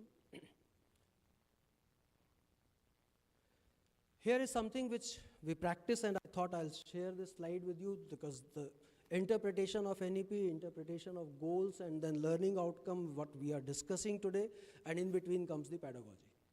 What is the pedagogy to be followed? So curricular goals, if you will read NCF, now this is not in NEP, but this is in NCF. In NCF, everything is broken down into small steps. So I'm taking an example of science in class 8, where curricular goal 1 talks about explore the world of matter and its constitution, properties, and behavior. This is a curricular goal which is defined. The competencies, there are 4 competencies that include classification of matter based on physical and chemical properties of matter and some natural phenomena. So these are the competencies which will be developed while doing this. And then what is the learning outcome? The child is able to differentiate between physical and chemical changes. The child to apply scientific concepts to understand the natural phenomena in real life. So this is, if it is part of your lesson planning, imagine. If the team collectively makes a lesson plan like this and these aims and objectives are so well defined and the process is defined, then the transaction will automatically, it is bound to cater to all the needs.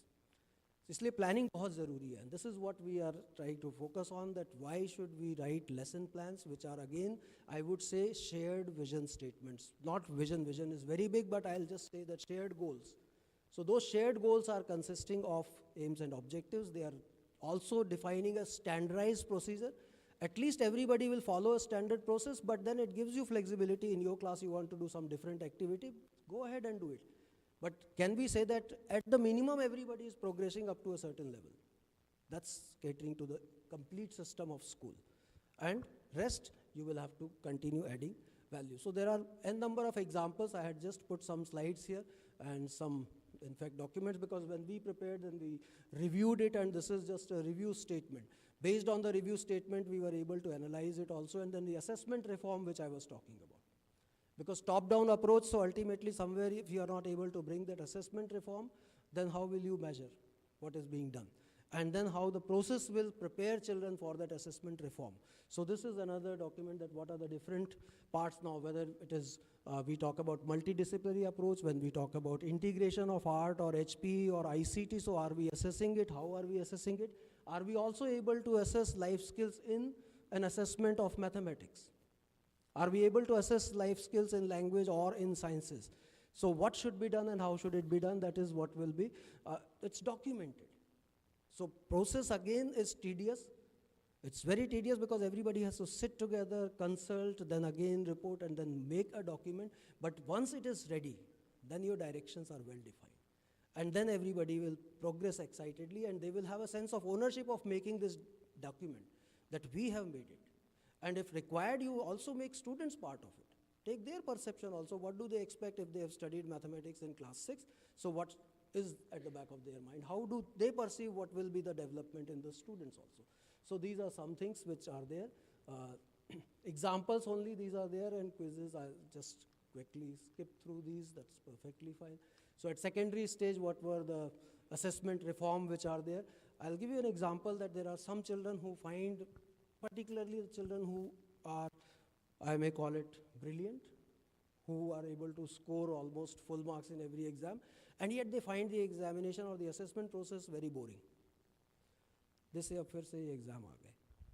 What am I looking forward to? I'm so bored reading the same thing again and again and writing the same answers again and again. Now how do we excite their neurons? How do we take care of their interest? So there's a process which is followed. What we do is, we at the end of the question paper, we give that, okay, here are 3 additional questions. These are for anybody who wishes to answer. No evaluation for that, non-challenging. Yet, if you do it, whatever your contribution to that will be respected. Fine. So there will come a time gradually, some students who were not even reading those questions, this doesn't belong to me, why should I bother to read it? Over a period of time, they will say that yes. And out of those also put one question such, though you have declared it under the category of hots above hots. But a student who is performing average sees that, this question even I can answer. How is it meant for somebody who is very intelligent or so? So that child will develop that interest, that curiosity, and gradually children will start reading those 3 questions before rest of the question paper. And they know these are absolutely safe. If I attempt them wrongly, I'm not going to lose. But if I attempt them rightly, somewhere my system will reward me. And even if there is no reward in the form of marks, there's going to be a recognition, there's going to be a joy of doing it, sense of accomplishment that I also did that question, so what do you think? You are some super intelligent, even I can do it. So these are the things these are the practices which actually have proven benefits, and we have derived a lot of conclusion from them. So typical collaborative activities in classroom environment which are there, those are some things. Now here some active learning methods which are mentioned there. think, pair, share, collaborative learning process, student-led review, games, analysis, then student debate, as Kunal sir was also talking about. So we've had n number of panels where students moderate and principals are the panelist. Imagine, one school student is sitting in the chair of moderator and then very politely and humbly says, I beg to differ, sir. I beg to differ, ma'am. I don't go with what you are saying. And that is giving direction to the top educational leadership, that what do our youngsters expect from us and what kind of education system do they demand from us. So these are the part and parcel which have to be created within the system and very simply doable, and yet they have immense value addition to the system. So this is what I was looking at.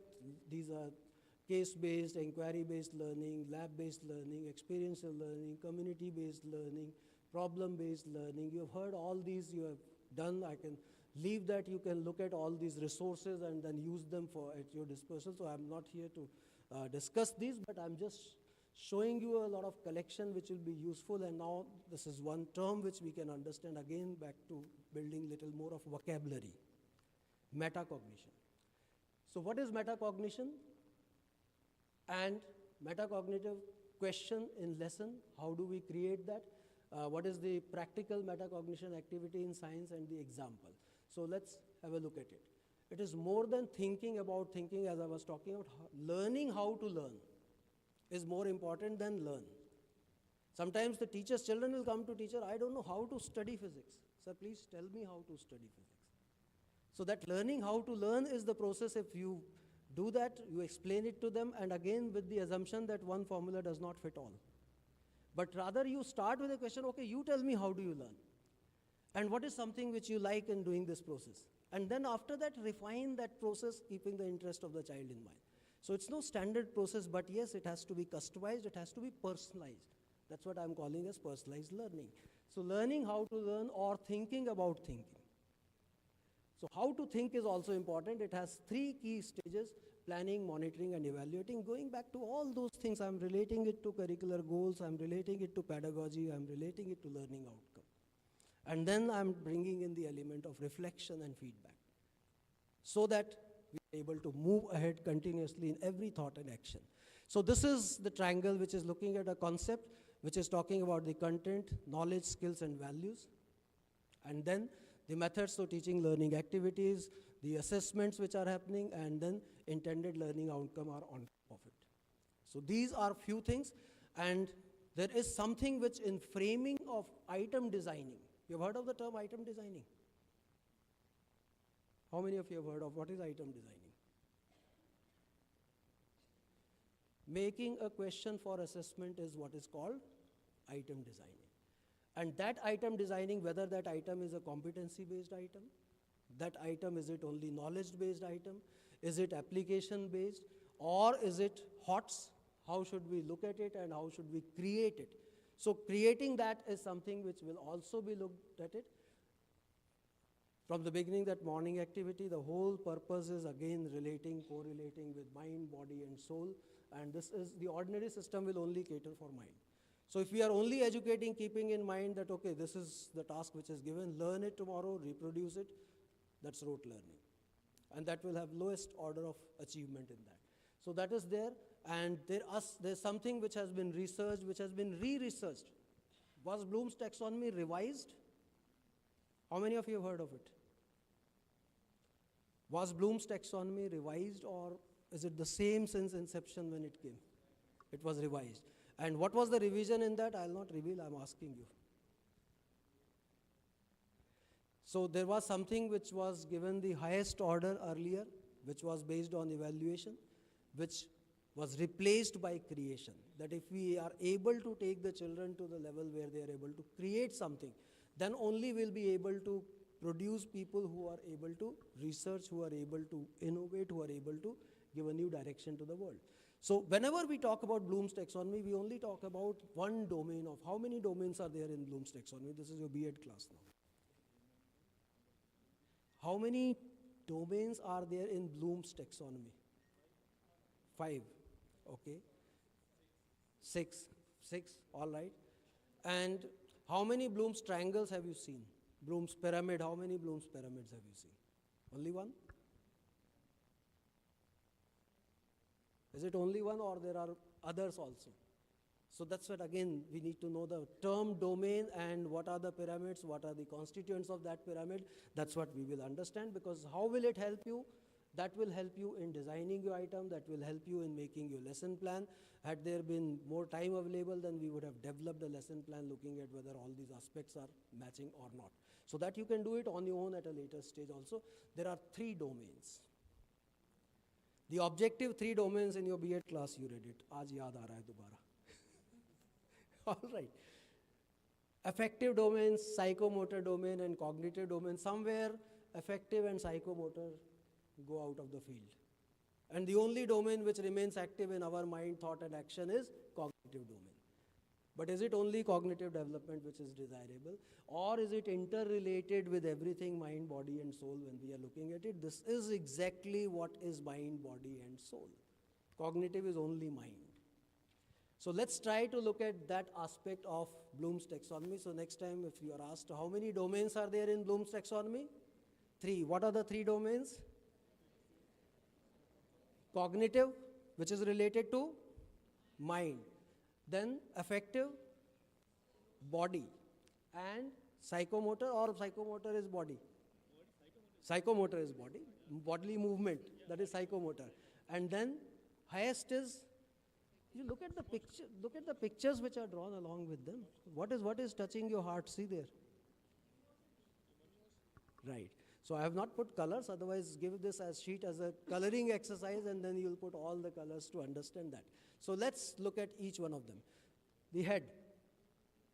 Head is the cognitive domain. Knowledge-based domain consists of 6 levels encompassing intellectual or thinking skills in Bloom's taxonomy. And this is what is the famous pyramid which I told you how it switched. So these are their knowledge, comprehension, application, analysis, synthesis and evaluation. This was in 1956, how Bloom was given. And then in 2001 it changed. Knowledge was replaced by, from noun it became to action. Instead of noun which is static, action becomes dynamic. So instead of that knowledge it comes remembering. Comprehension, that is understanding. Application, rather apply. It has application in this. Experiential learning says apply and do it and see it. So that is what is the change. Then analysis. Analysis, who will do the analysis? Computer will do it, or you will analyze it mentally? So you are above machine. You are able to analyze it from your own mind. And then synthesis, so evaluation is brought down and synthesis is rewritten as creation. But this is only the head domain, only the cognitive domain, only one part of Bloom's taxonomy, which cannot be achieved until we give due significance and importance to other 2 domains. बात कर रहे हैं relationship build करने की. Where is relationship in this? Where is connection in this? This is only challenge. We talk about children, the social emotional learning, we are talking about bringing them to school, they don't want to come to school. So what is something which we are doing? We are only doing cognitive domain, why will they want to come to school? And as the time is proceeding, the pandemic has already taught us that knowledge is available in the virtual world, why do you have to go to school? I remember much before, maybe in 90s, one of the students who came and told me, sir, friction you are teaching in the class, I have already learnt it. I said, fine, even if you have learnt it, you come and sit and then share your knowledge with us. So you'll be able to add a perspective. And then when he attended the entire lesson, he said, sir, honestly speaking, I had seen a YouTube video by an MIT professor who was teaching, and the aspects which he was covering, you have exactly covered all those, in fact, more. And I was able to understand it better. So tomorrow the child will say that why should I waste my time in searching for the appropriate video and understanding? Here is my teacher who will be able to give me that. It built a connection, it built a faith. So that is what is taking care of cognitive domain, but the connection was somewhere else, it was not in cognitive domain. The heart connection, affective domain.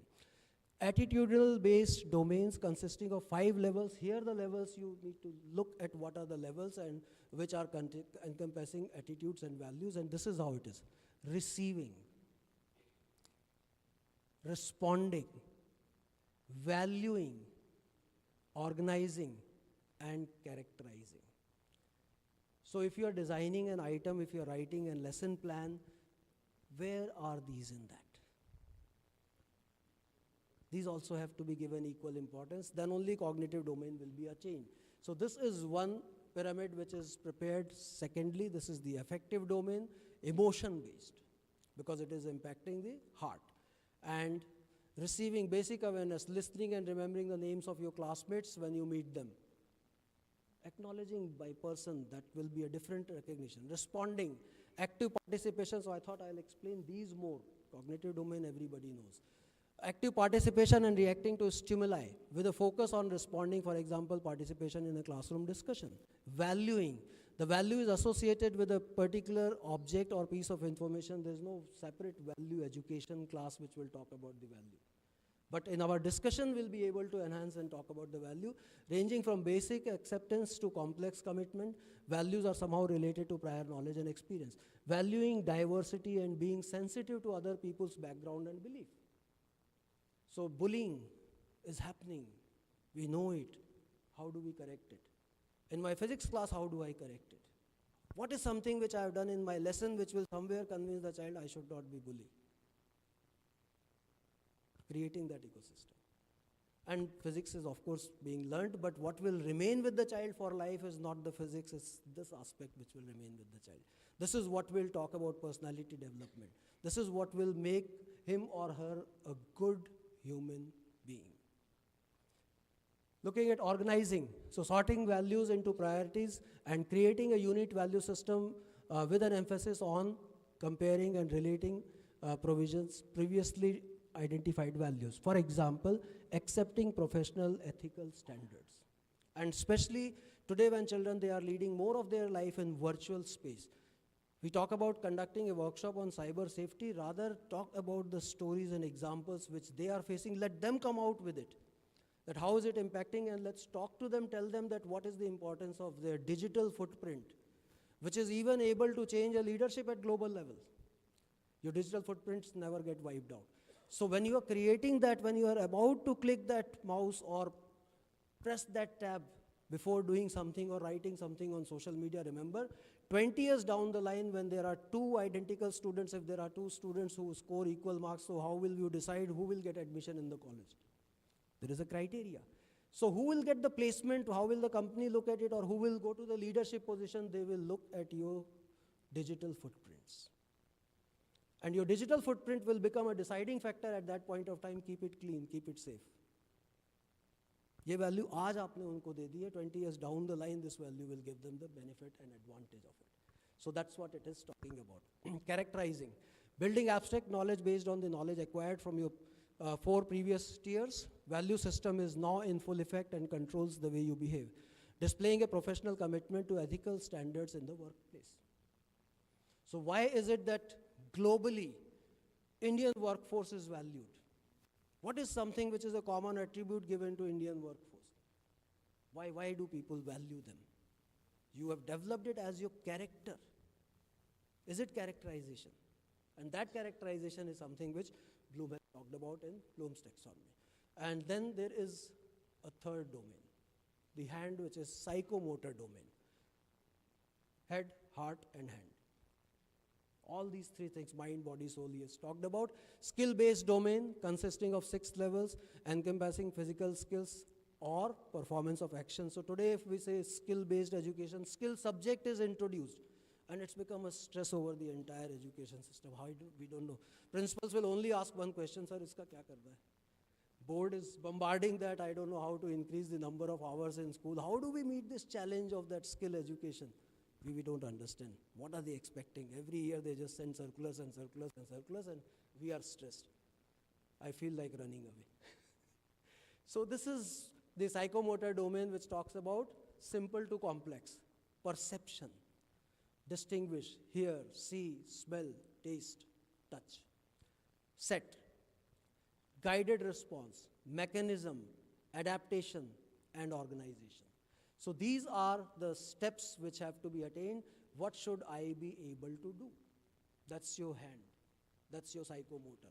That is what will be there. So all these three aspects, when we talk about holistic education, here is your definition of holistic education. Holistic is something which is taking care of all three domains of Bloom's. Holistic is something which is taking care of mind, heart, and hand. It is developing all the senses of the person. If you are able to do, and for that, you have to make specific activities. Your every thought and action has to be directed towards them. Document them so that it is a guidance for you. Unless you document, you will miss out on something.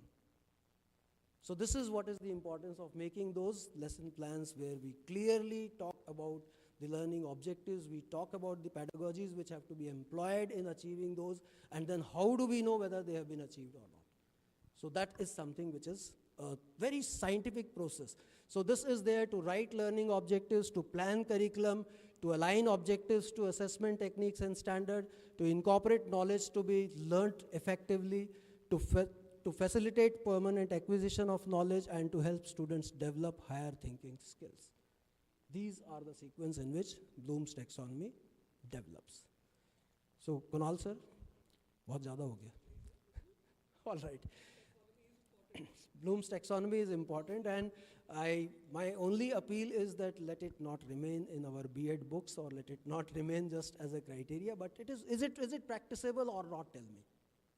Is it asking for too much, or everyday action when we are doing it, can we not bring these components in our plan?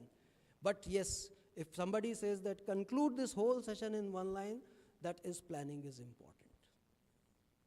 Unless you, and don't plan it individually.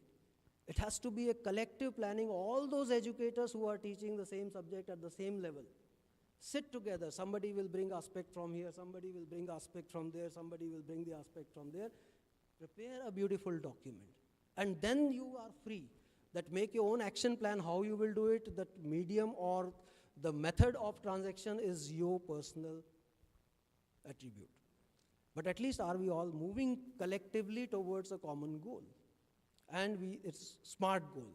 So within a time frame, after 1 year, we'll revisit, we'll sit and we'll see it. Or maybe after one assessment, we will review it. We'll take feedback, we'll create a questionnaire. आज एक Google form circulate कर देंगे, we'll take a feedback from parents. Some Google form is circulated where we take the feedback from students, read the data, try and understand, and then plan our next. Technology is there to make us smart. Technology is there to help us. Data is there. Why is the world talking about data analysis? So how can teachers make use of this artificial intelligence and data as their assistant, teaching assistant? These are your teaching assistants, and they will always help you provided you know how to use them. So that's what is desirable. So I think this is what is, the revised taxonomy has already been discussed, but there was one diagram, and there are some things which I leave it with you. These are the sheets which have talked about the verbs. Which are the specific verbs to be used in framing that item, which will be able to test that particular domain. So this is an exhaustive document, remembering this is only on the document mostly you will find on cognitive domain, but I will give you even for affective and psychomotor domain also. So you will know those phrases which have to be used, how to assess that. So this is something which you will be able to. Activity, I don't think we have the time to do the activity. So far this is there. Rest, the school, host school, I'll request them to share those documents with others so that it will benefit you. And I think we'll not do the activity. So putting Bloom into action, he who learns but does not think is lost. So let's start thinking. Let's start thinking and planning our action. I'll invite Kunal sir now to help you that, okay, let's assume that all this we have done. We learned, we practiced, and now we met in 2024. I'm taking you 1 year ahead. Imagine we are meeting in 2025. And now if we need to know, how have we progressed? How will we get to know? That is what Kunal sir is going to help us in understanding that. Thank you so much.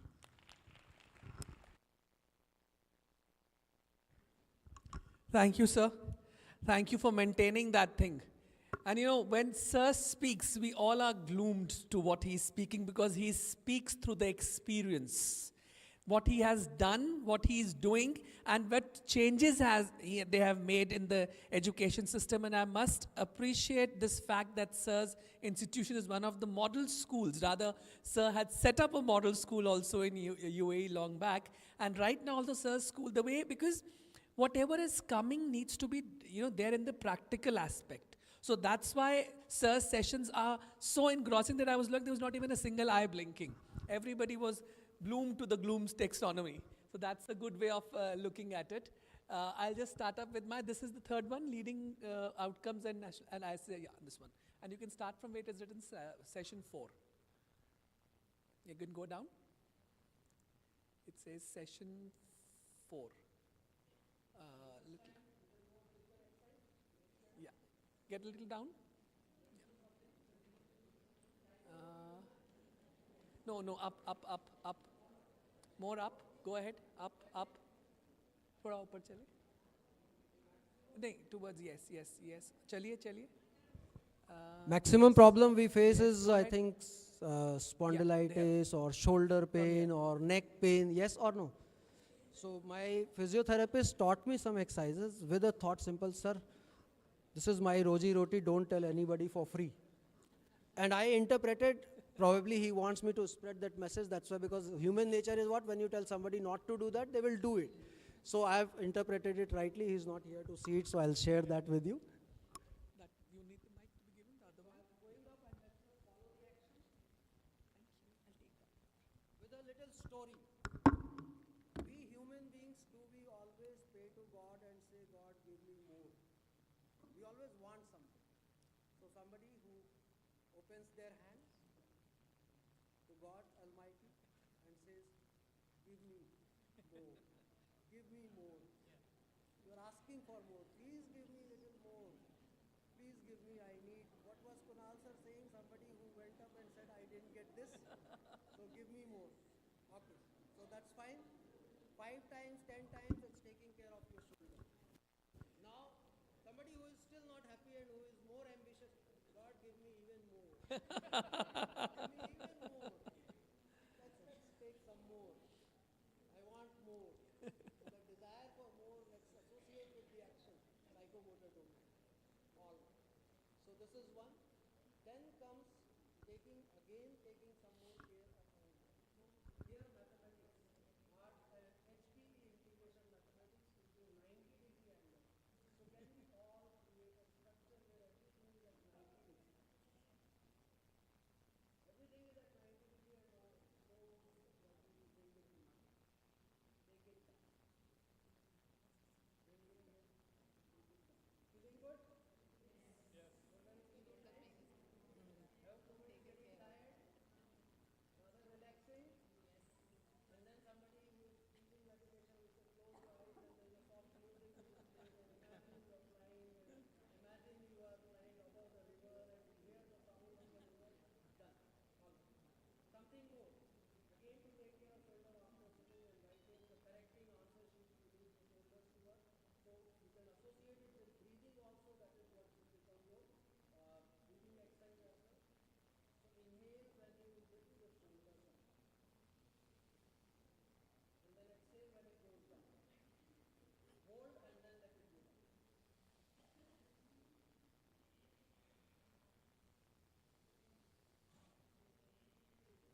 So this can be brought into some repetition.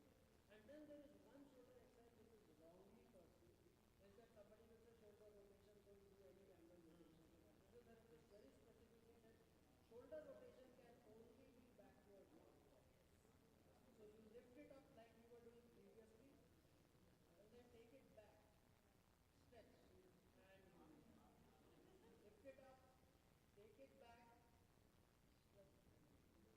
So that's it. Now it's up to you. Keep doing it. You'll see the change. Now be in the positions you are. Just be the way you are. No sitting down. Have we asked you to sit down? When did we say that? Listening to the instructions. Okay? We don't have anything in our hands, so let's leave them down. Can I have all the left hands up in the air? All the left hands. Left hand. Up in the air. Right? Finger from your right hand. Let's try and tap it.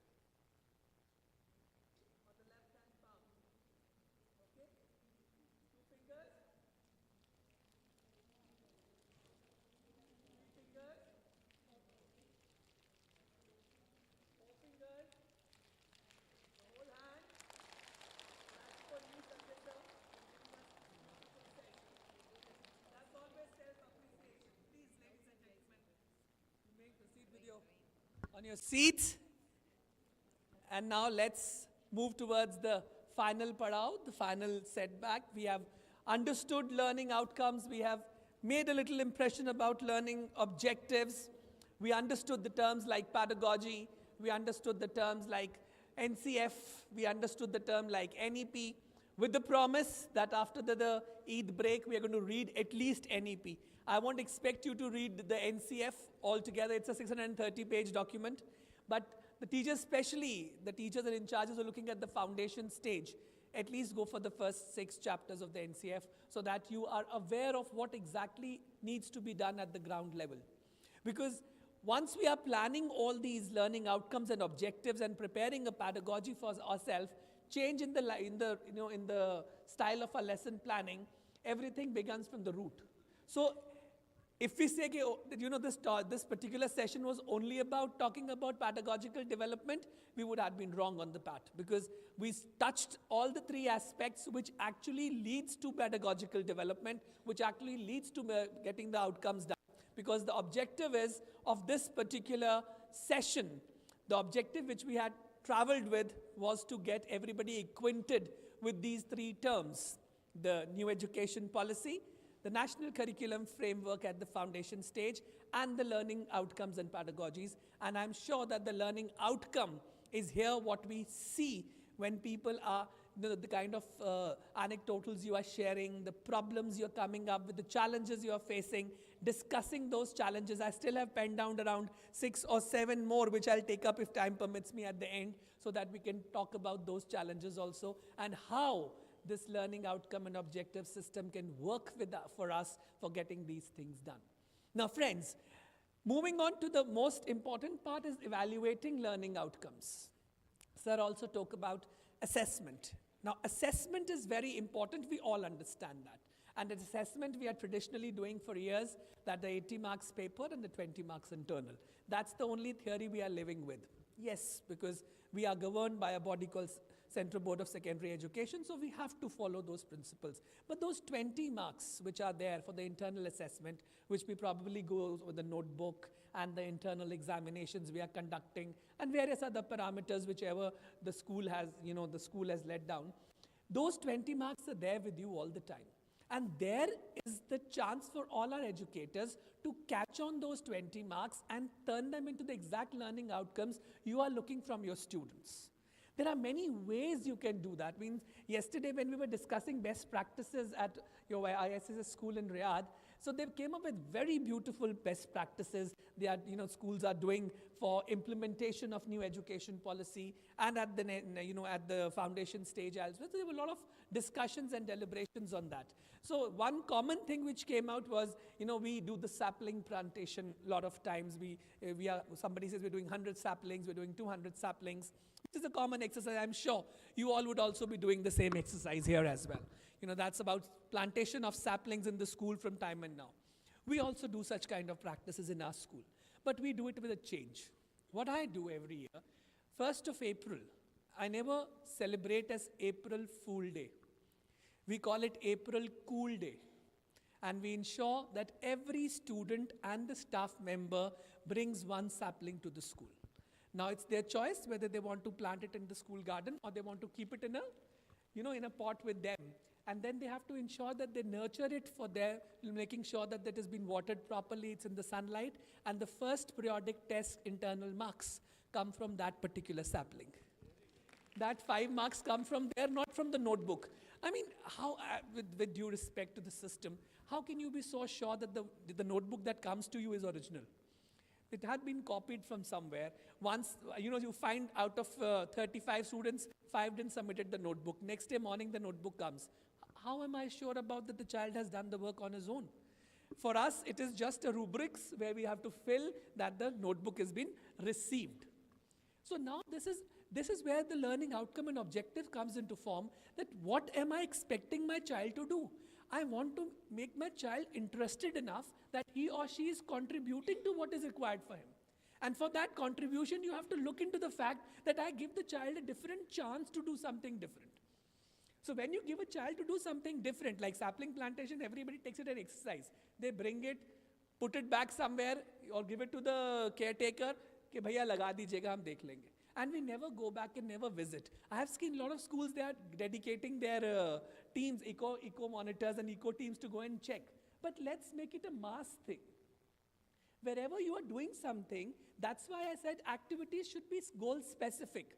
There should be an aim behind an activity. It is not just to be done because, okay, it's an Earth Day, let's have an Earth Day and get it celebrated. Or it is any other, nowadays I've seen people have, in India we give saplings even at the time of receiving somebody or giving them out. We're using saplings a lot. So what is the purpose behind that thing? The purpose has to be very, very clear when you're doing any kind of an act in an institution, because that purpose is reflecting towards your students. When they see such things happening, they make, nowadays I've seen a lot of parents also, and even among the friends also, they are giving out these saplings to each other on their birthdays and stuff. So this is where you build a culture. Culture is built through you people, through us in the leadership position. Because if we are not building a culture, we don't expect the students and the parents to follow the same. Initially, it was like, what is this, April Cool and April Fool? But believe you me, it's been 5 years. And last year, by chance, it was raining very heavily on 1st April in Udhampur. It was raining very heavily. And the weather was very pleasant. Rather, it was cold. We all were wearing, normally April, it's quite warm in Jammu also, in Udhampur. Well, so my teacher said, "Sir, see, we have made effort for the last 5 years, and we made an April cool." And believe you me, last year, April, till 30th April, the weather was absolutely fine with 24, 25 degrees Celsius, not going up to 30, 35 normally, which is there at that point of the year. So my teachers were excited, they could relate. This is how you start relating with each other, that, okay, I did that, though there was nothing to do, it was just because of the change of weather. It's happening everywhere. But our teachers and students related to the fact that, so because we are doing it for the last 5 years, so we made an April cool.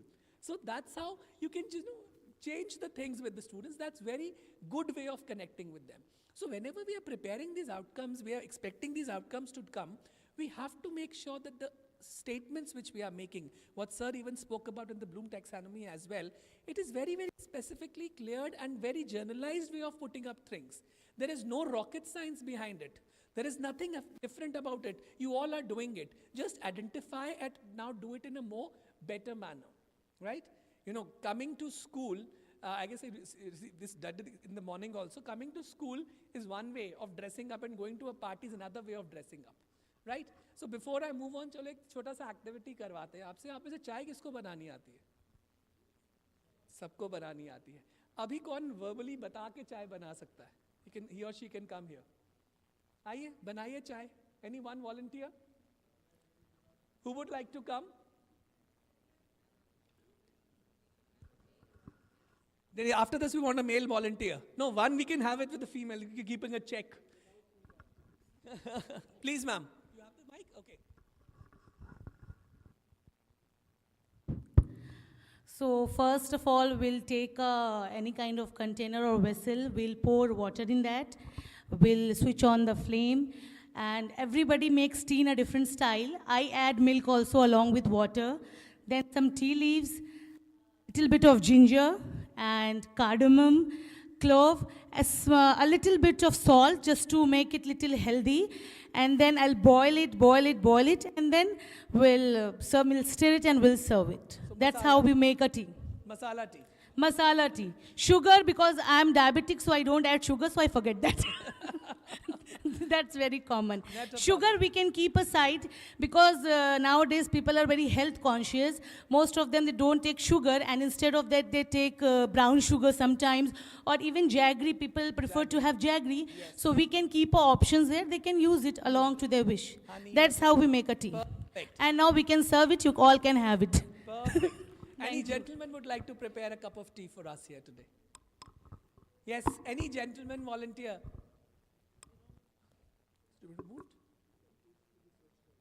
Okay, it's not on. It's on. Yeah, it's on. Yes, please, gentlemen. Abhiyan, we are not that bad species. We can't prepare a cup of tea here. And this is, ये तो इज्जत पे आ गई बात अब हमारी. Any gentleman? कौन सी बनवा रहा हूँ मैं यार यहाँ पे? I'm just asking you to perceive it.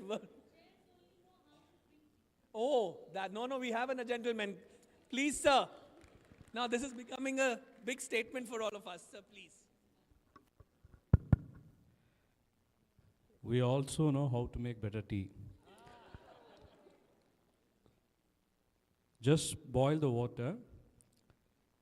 As she said, cardamom, ginger, pound them well, and boil it separately, because if you just boil ginger, everything together, milk might just curdle. So boil them separately, and then mix them, add some sugar, let it boil, let it settle for some time, and then, of course, people have their own flavors. You can add whatever you want with it. Then just take it. India is a land of tea, and our Prime Minister, I need not tell you this.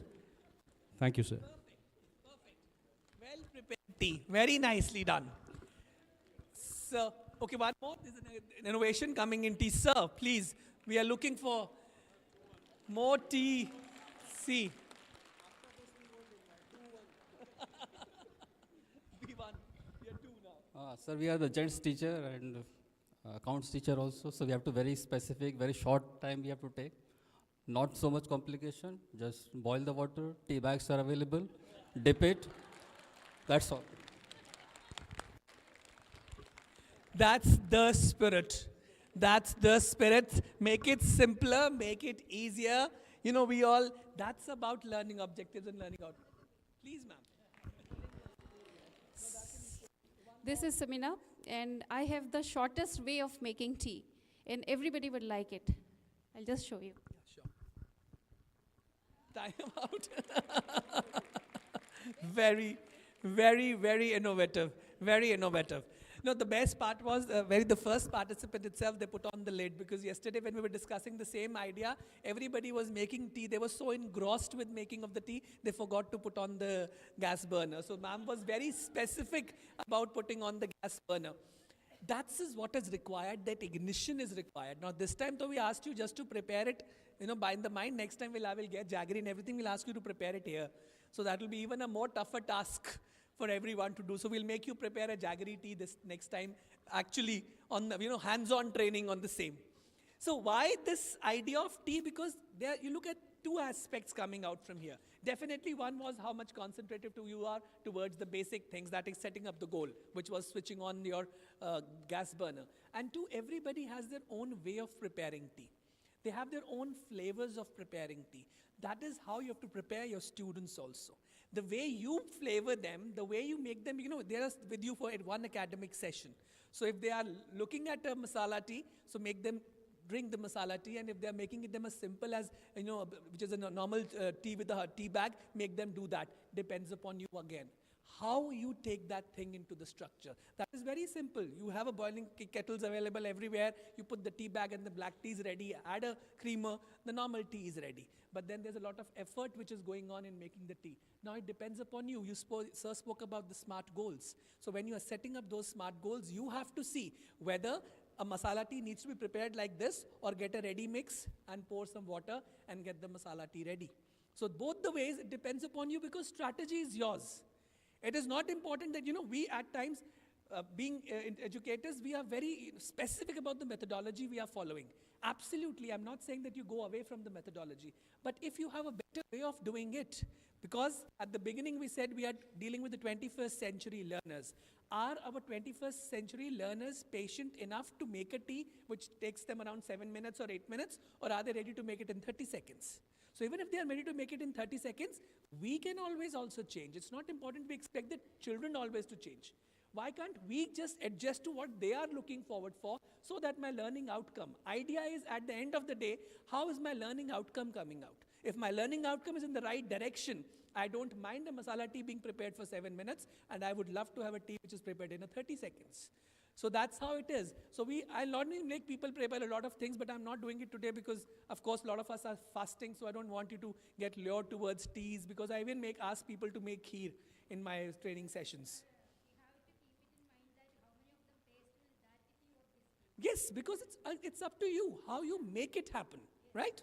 So what are learning outcomes? They are the statement that includes what student will know, value, or be able to do by the end of the learning experience. A simple statement of understanding, since what we are doing in the morning, what we are trying to recall, is the statement that includes what student will know, value, or will be able to do by the end of the learning experience. That is the learning outcome. Simplest possible way to put it forward to all of you. That is a learning outcome.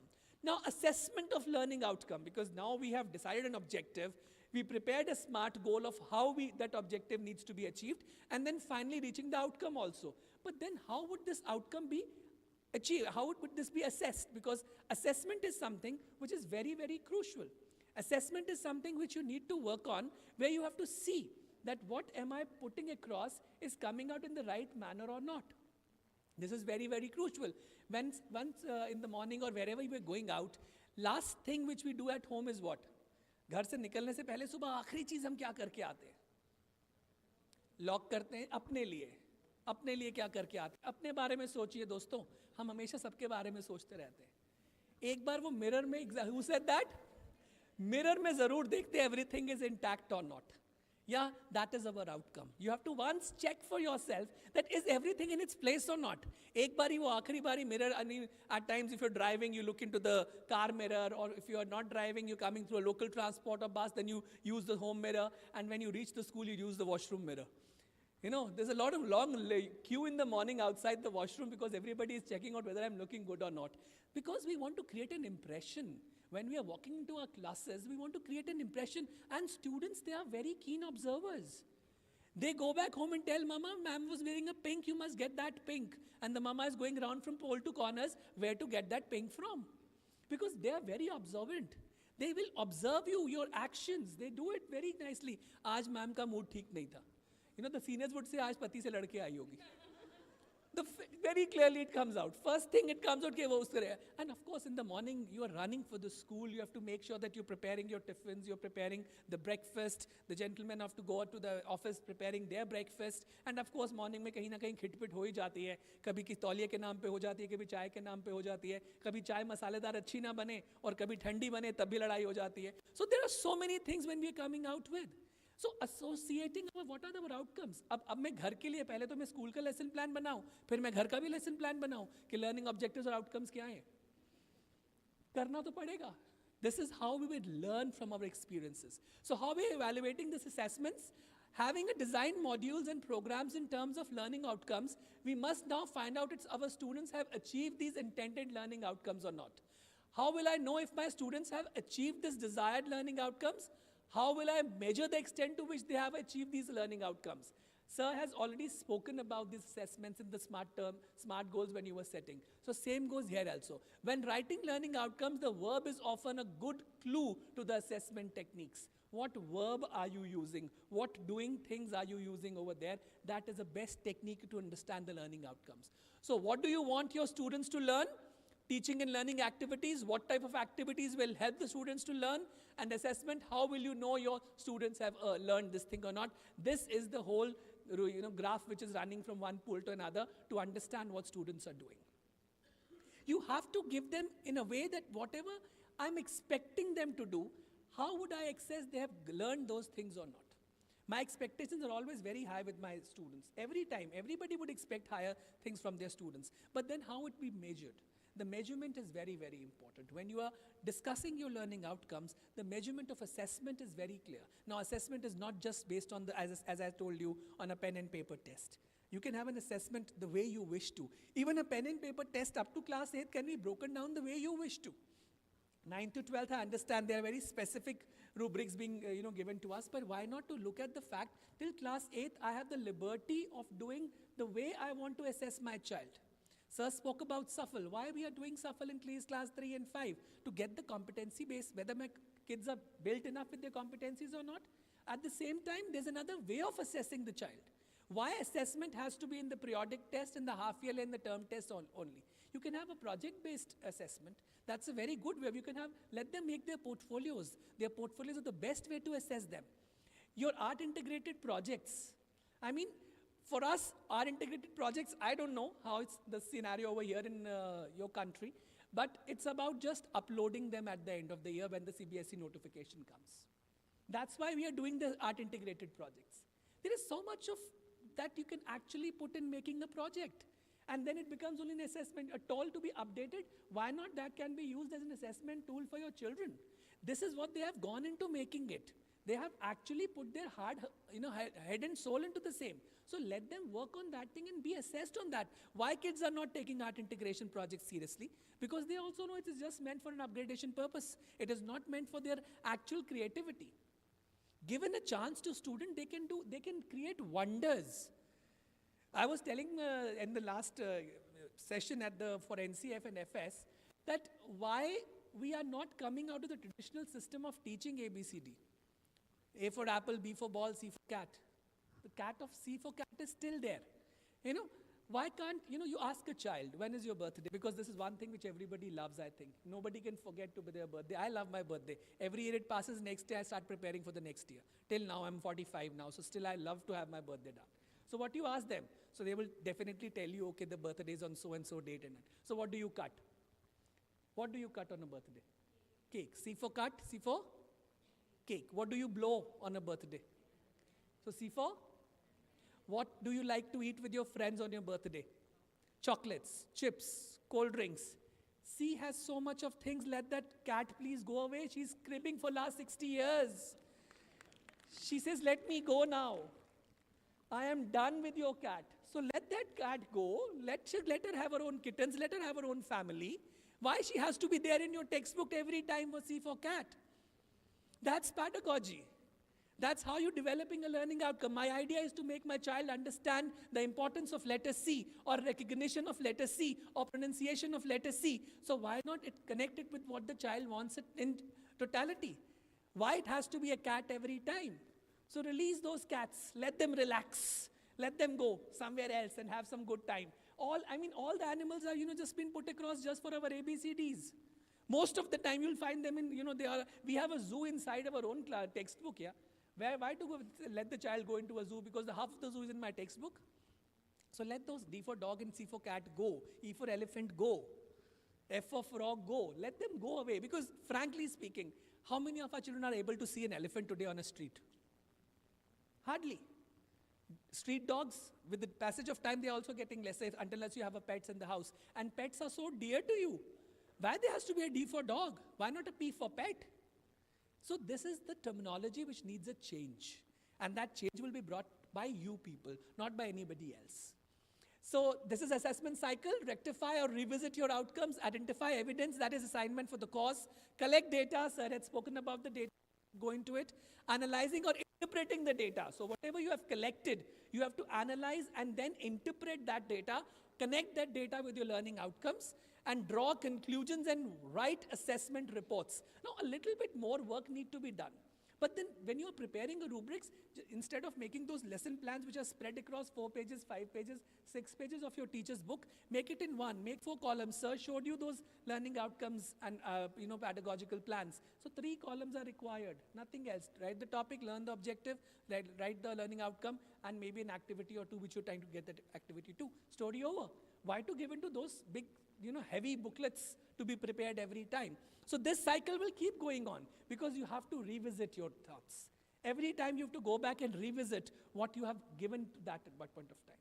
So revisiting is very crucial. Even if you prepared a complete pedagogical plan, ensure that you are revisiting that plan every now and then. CBSE came up with this pedagogical handbook around in 2021.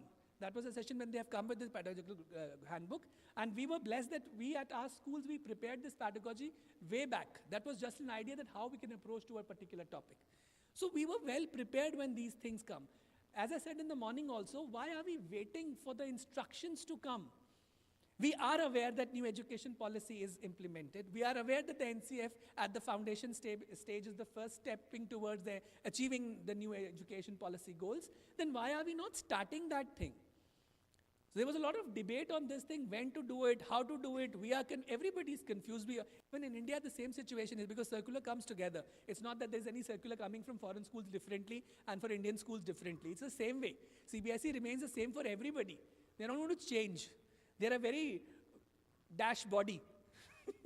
So they will not change. We have to change according to them because we have to run our curriculum according to them. And if I tell you, if you go back to the various initiatives after new education policy the CBSE has taken, there are ample number of initiatives. The list is endless. Whether it is student engagement, whether it is teachers engagement, whether it is for the principal's handbook, everything is available on the CBSE website. We just need to go back and do it. How many courses have you done on Diksha? How many courses like past year? Okay, it is not implemented. I'm sorry. So there is another portal over there where you are doing a lot of courses. The teachers are expected to do a lot of courses. But how many of us have upgraded us in the last 2 years with a different course from a different university, maybe an online course or something? 1, 2, 3, 4, 5 out of 100 sitting here. So we need to have more value addition to our system. We are constant learners. What Sanjay says, the first thing what he made, morning statement he made was, I am a learner. I am a constant learner. So for a constant learning, we have to upgrade ourselves from time and now. So designing an assessment, define the measurable learning outcomes, provide the correct information, assess the learning outcomes which are measurable through data, review and interpret assessment evidences, and use the assessment result for better improvement for the next time. So they're very simple way of understanding of designing of assessments. Rule of assessments in learning. Assessment plays a major role in how students learn, their motivation to learn, and how teachers teach. So it is not just about students all the time, because we always think that things are about students. No, it's not about students all the time. It's about how you teach them. So your teaching approach, your teaching methodology, your teaching style, your outcomes are also very, very important when it comes to teaching in a classroom. Now, teaching has become a complete, once you are into something, you start feeling about it. Many of us are into this profession by accident, including me. I'm an accidental principal. I was about to say prime minister because that was a movie I recently watched. I'm an accidental principal. I never thought of becoming an educationist. I'm from a corporate. I'm purely a corporate guy. I'm a master's in mass communication with a master's in business administration. I started working with American Express as my first organization. But after 5 years, I was feeling something is missing in my life. And there I started taste of training. And from there, I took a U-turn. After completing my studies, after 7 years, I started studying again. I completed my B.Ed, I completed my M.Ed. PhD was completed when I was a principal for 3 years. So I took a U-turn in my career, and I think this is the best thing that can ever happen to me. Because here I'm touching the lives of so many people. Somebody told me once that don't tell me there are footprints on, don't tell me the sky is the limit. He was one of my mentors. Don't tell me that there's a sky, sky is the limit when there are footprints on the moon. So on that thought process is where we have to incubate ourselves when we are coming into our classrooms. Assessment is used for various purposes. Assessment for learning, where assessment helps teachers gain insight into what students understand in order to plan and guide instruction and provide a helpful feedback to students. Now, feedback to students is something I draw your attention for the next 2 minutes. Because what happens is, for us, the feedback, whenever we are giving a feedback to any of the student, it becomes like, ye nahi kar sakta. Isko aata nahi hai. He'll not be able to perform. Is that the right way of doing it? No. Let me tell you, friends, when you are talking about a child like this, the fingers are posed at you. Getting a 90% student to score a 95 or a 97% or a 98% in board is not a very big deal. But a child who's hardly passing with a 40% and getting their child to a 60%, is that what the achievement of a teacher is? And if the result goes down, it's not about you getting your, not getting your increments or you're getting deported or something, that is different. But if the result of your class is going down, it's not the child who's responsible only. I'm not saying that you are the one who's responsible, but getting a child who's already studying well, I know in a class of 45 students, it's very difficult for a teacher humanly to look at every child. But once that, as I told you, if those anecdotals are shared with each teacher, you have an idea of where the child is going wrong. What are the areas where he's feeling a difficulty? You have to work on those areas so that by the child comes to class 10th or class 12th, he's ready enough to face those challenges. Because हमारे पास सबसे easy way out क्या होता है कि 8 तक तो detention policy नहीं है, तो 9th में आके fail कर देंगे. Is that the right way of looking at the children assessments? No. We have to train our brains and our classrooms in such a way that when our child comes to that class, they pass with that. I'm not asking them to pass with a 90%. And we are very happy, we go and congratulate and we get pictures clicked with the person getting a 95%. How many of us go back and click a picture with a child who has passed, who we were not thinking may even pass? Who were we thinking with 35 or 40% in pre-boards and he's scored a perfect 60% in the finals. How many of us go back to them and click a picture with them and then post it on our social medias? Excellent. That's how this is what the teacher is. That's how you have to look at these things. So 7 strategies of assessment for learning. Where am I going? Provide student with a clear and understandable vision of the learning target. So the learning objective needs to be very specific. Use examples and models of strong and weak work. So wherever you have strong areas and weak areas, talk about those areas. Even if in your class there are stronger students, why don't you put them for peer tutoring with them? You can always give them an responsibility that why can't they train their peers as well? This is how you are making leaders as well. And that's a peer tutoring is again a CBSE initiative as well. So where am I now? Offer regular descriptive feedbacks, teacher students to self-assess and self-set goals. How can I close this gap? Now I understand where I am and what I'm expected to do. Now the idea is that gap, and that gap filling is where an educator comes in, where a teacher comes in. This is how you're going to fill up that gap. Design lessons to focus on one learning target or aspect of quality of time. Teach students focused revision. Engage students in self-reflection and let them keep track and share their learning experience. Now quickly I'll share here, we had this issue of class 10th not having very good strength. Every time there's a students who may not able to pass. So I called up my PGT staff that what needs to be done with them? How would you make them pass? So one of my teachers said, don't worry. I assure you, because there was a lot of speculations, there's a set of 5-6 students, they will not pass, they will not pass. Every teacher said, sir, हमसे नहीं होगा, ये पढ़ते नहीं हैं, माँ बाप का बिल्कुल support नहीं है, parents don't come up for the PTM, we have been calling them, they don't take up my calls, blah, blah, blah, blah. But that one of my teachers said, no worries, we'll make them pass. I said, fair enough, this is your thing, you have to do that. When they passed, and they passed, all of them passed with a 60% plus. So I just asked him, sir, what did you do? So I just made him solve the sample papers of the last 10, 15 years. Because that was my only strategy I did it with them. Very common strategy. Almost every one of us are doing those things. But then you have to be very focused on those 5 to sit down with them and ensure were they solving those papers or not. You give it to all of them, they all are solving at their own. But then sitting down with those 5 students every time is what is important. So very focused approach is important. Learning outcomes to STEM, action verbs, learning context. Sir has already given his inputs on this, so I will not touch upon this.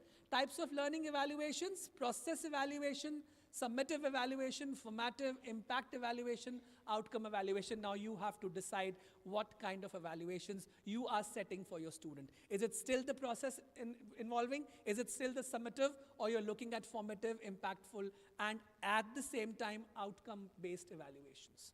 I gave you a few anecdotals on that, how we can actually change the way of looking at getting the assessment done in our classes. And I'm sure you have 100 more ways to do this thing, even in a better and a more smarter manner. Because we all are hardworking. We all are hardworking. That's how we get up 5 o'clock in the morning, do our home kiosk, come to school, do the school thing, go back, do the homework again, get the students, kids, to everything. So we are very hardworking. Now the time is to become smart workers. This is a hard time to call for. Let's become smart workers. Hard workers are appreciated. Smart workers are accepted. So let's become hard workers and change this whole trend. So depending upon your outcomes, what kind of evaluation you're looking forward to be put across for your children. How do we evaluate outcomes? Formative assessments, we already done it, so I will not touch this. Formative, summative, we all are doing it already, so there's no need of doing it. Linking learning assessment with outcomes. Learning outcomes, assessment methods, teaching and learning activities. So starting from a learning outcome, measurable outcomes are calculated first. From these, the assessment criteria are developed. Then it goes to the assessment methods. Once they are aligned, assessment have been designed, resources are chosen, and activities are planned. The curriculum is designed to align the assessment with the outcomes. And then finally, what the teacher does and what the students do are aimed at achieving the outcomes by meeting the assessment criteria. They're taken advantage of known tendencies of students to learn what they think will be assessed, and then again going back to learning outcomes and revisiting this cycle. This cycle keeps on going. And once we start following this cycle, I assure you at the end of the first academic year, the outcomes which are coming out would be definitely very, very drastic, very, very different, and very, very dramatic at times, which we are not even expecting them to happen. So assessment of students learning in the classroom, that's a simple plan of planning and organizing. So I'm not going to detail because I've already spoken about this thing in a lot of detail, so not required. Involving student in the assessment process, where WHERE2. That's the simple approach we all need to do. Where to? Where are we going? Why? What is expected? Sir gave us a very beautiful example of Bloom taxonomy on the same. H, how will we look and hold to this student interest? How will we equip the students with the expected performance? R, how will we help students rethink and revise? E, how will the students reevaluate? T, how will we tailor learning to verify the needs of our students? And O is, of course, how we organize the whole thing. This is not a very clear slide. We have left this with the school. The whole school can always send these presentations to all the invitees, so it will be easier for them to go back on this. So last is rubrics. So we spoke about learning outcomes. We had all speaking about the learning objectives. We are talking about various initiatives. Now, what are the rubrics? What are rubrics, basically? What is a rubric? What is a rubric? That's the last slide from my side. So you can answer quickly and we finish quickly. What is the rubrics? Assessment criterias. Please, ma'am.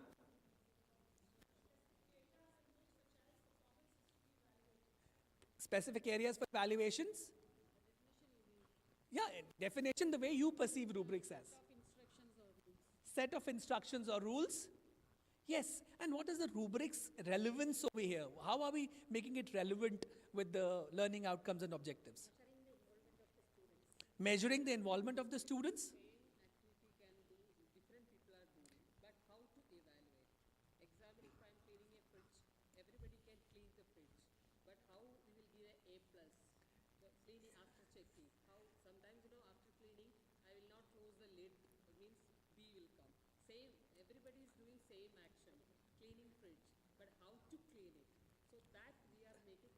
Absolutely. The rubrics is very, very important to understand whatever I have planned as a learning objective, as a learning outcome. Now, am I able to evaluate it in the right direction? Because you have prepared that. Now you expect that, okay, I prepared the lesson plan and rubrics should be done by somebody else. It will not work. Because you are the one who knows what are the expected learning outcomes of that particular activity, that particular lesson, whatever you have planned.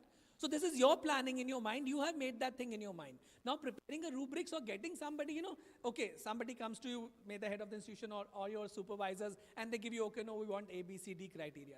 You'll never be able to give that justification because you have not even thought of those 2 criteria, 3 criteria which are laid down over there. So idea is when you are looking at these things, change the perception of your rubrics. What we are following, 80 marks theory paper, 20 marks internal assessment. Right? And now those 20 marks also, we have our own ways of giving those 20 marks, maybe for a notebook, maybe for a test which are done, revision, whatever. So why we can't change these rubrics? Yeah? Why it has to be an 80 marks paper all the time? Why can't be it a 50 marks paper which has to be a black and white, the pen and paper test? Why can't we make it a 50 marks paper and let that another 50 marks being left? You all are having clubs in your school? You all are having clubs, so what we do is in club activities? We are doing a lot of club activities. Have you ever thought of integrating these club activities into the rubrics of our learning outcomes? Because you must be having mathematics club, science club, English clubs, you're having eco clubs. So that means you're having science, English, EVS, social studies, everything intacted. So why can't your clubs be, why we normally see children are not very smartly participating in the club activities. They find it as an additional burden. Why can't your club activities be integrated into your rubrics? That's the best way of doing it. So they are also interested because once you give a child something where they are getting a benefit out of it, they would come out and do it. You all do school cabinet elections? School cabinet election, what is the process of the cabinet elections? How do you select the students for the cabinet post? School cabinet. Anyone, nomination. Who nominates? Students, peer nomination? Peers nomination. Okay, that's one way of peer nomination. What else we have? One is peer nomination. Based on test and interview. Test and interview. Underline this word, test and interview. We are testing our students for a position they are waiting for last 12 years. Excellent. What else? Interview. Why do we conduct interview? Are we able to do a leadership style while interviewing them? Can you check a leadership style? Okay. Okay. Okay. What else? What is the voting process? Whole campus votes. And how they vote? Ballot paper? Very good. Very good. Accordingly, you give the marks. Okay? Co-curricular activity participation, okay? Academic performance being counted. So many rubrics for a school election. Why can't a child come himself and say, I want to be the head boy of the school? At least nominate that child also. We do that? We should do that. Fine, whatever rubrics you're using, perfectly fine. Academic performance, interviews, interaction, your co-scholastic activities, perfectly fine. Every child has a dream of becoming the school head boy or school head girl, or at least becoming a part of the cabinet as well. This is a dream for every child who's standing here for last 12 years. Why not they given a chance? Let them come and self-nominate. Maybe you can go for an interview after that. Maybe you can go for a test after that. Maybe you can look at the other aspects after that. But let the child have that, freedom of coming and nominating himself or herself for that position.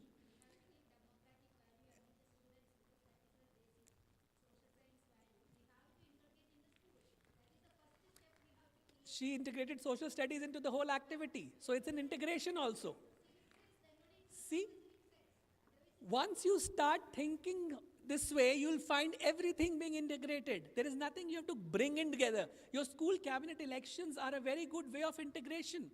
They are doing campaigning, they are self-nominating, they are going out asking for votes. What they are not learning out of it. Why can't their social studies project be based on the same, and the assessment can be done on that ground as well?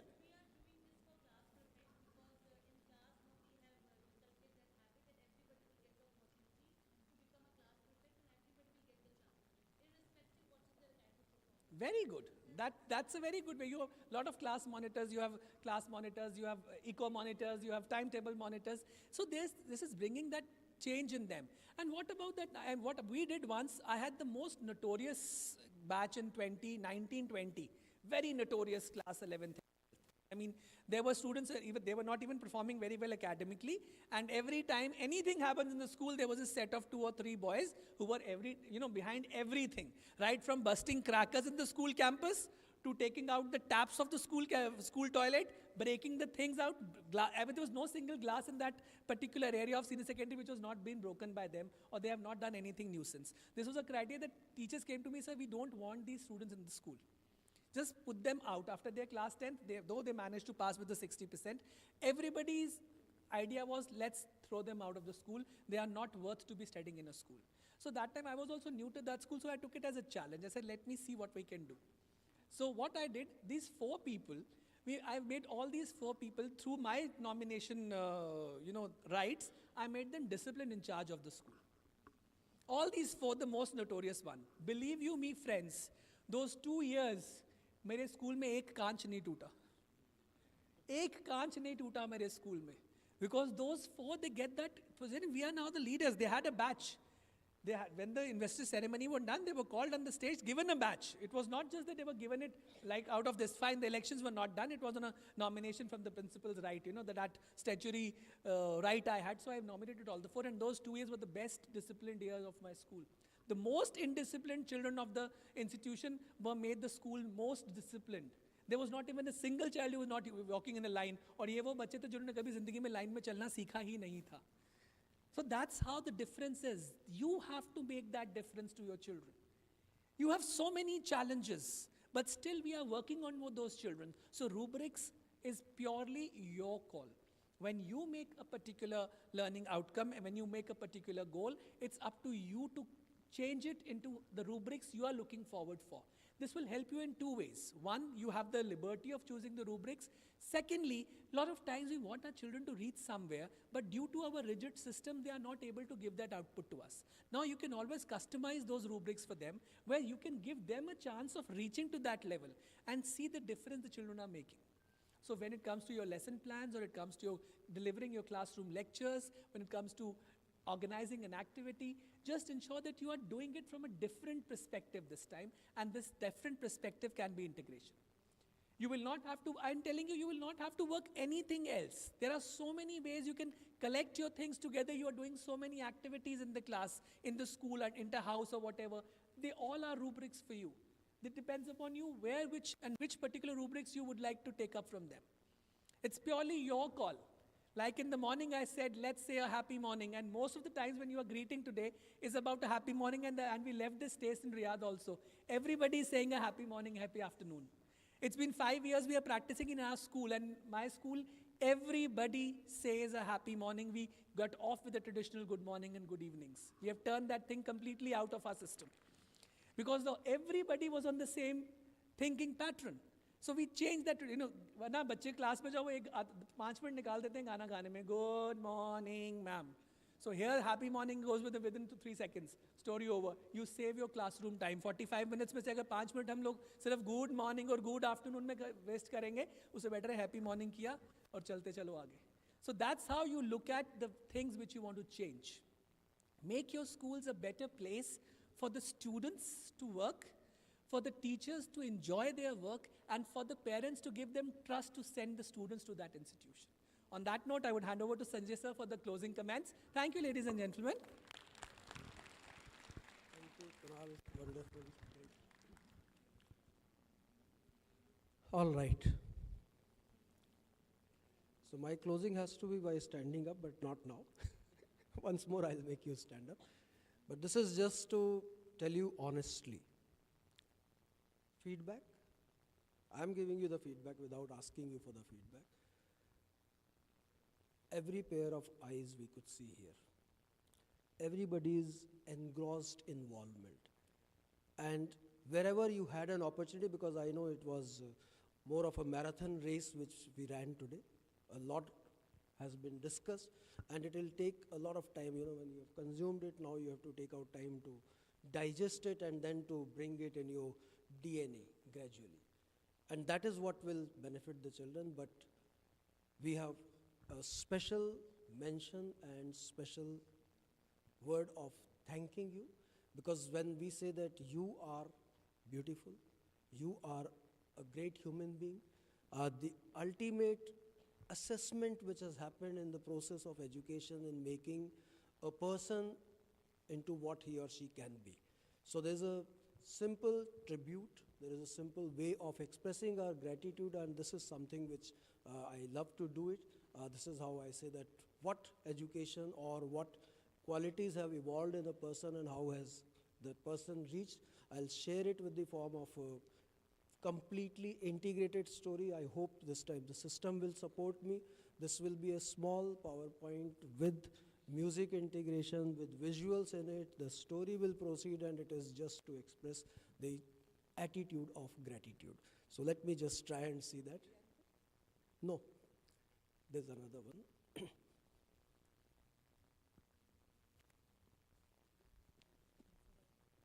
No, it is a glass of milk, gratitude. It has audio also in it, so you have to see if it will work or not.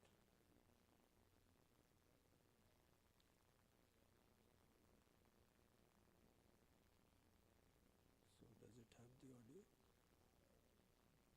No? So I mentioned it, unfortunately the audio didn't work yesterday also. Maybe there is some problem with the file, but probably we can read the story and feel it. So let's move. If I have the pointer, I can move it at a certain pace so that we can all read it together. No. This glass of milk only. A glass of milk. Yeah. So this is a story. Let's read and enjoy, let's feel it.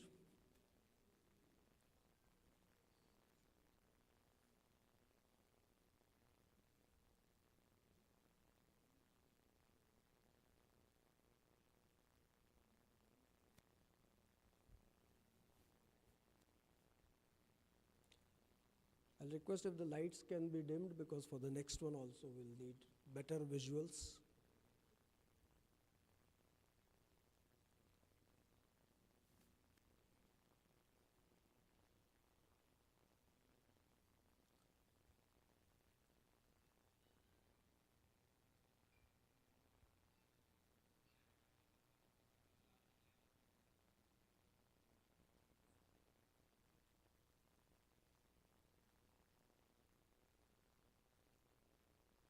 It's a real story.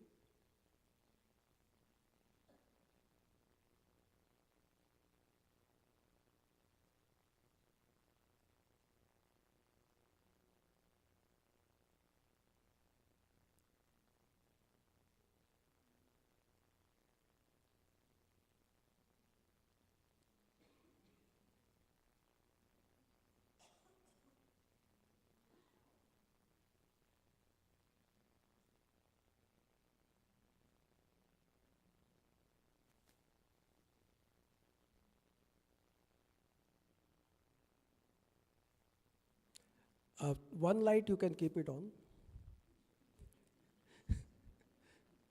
Though the color is most beautiful now. एक light on कर दीजिए.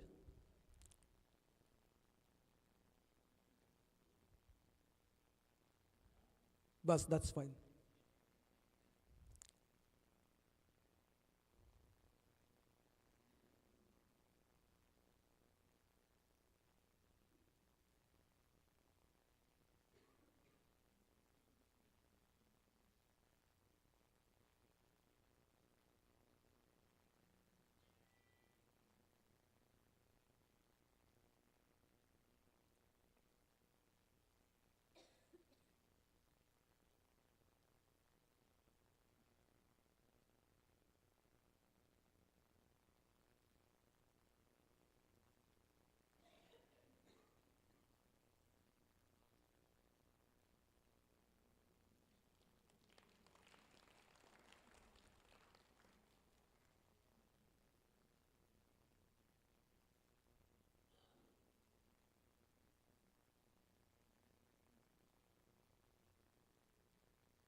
So we started with the thought, ban jaye अच्छे इंसान. And I'm sure the story, the whole purpose of education becomes entirely different, and it makes us believe that if somebody who may be an expert in his own field, but as long as the person has the characteristics of a good human being, education is not wasted in him. So these are the words with which we express, we have this complete faith and belief that each and every one of you is going to practice these things with a new determination, with a new collaboration, and of course connect with each other, share your best practices, try to bring what is desired to be invested in children so that later on they will turn out to be good human beings.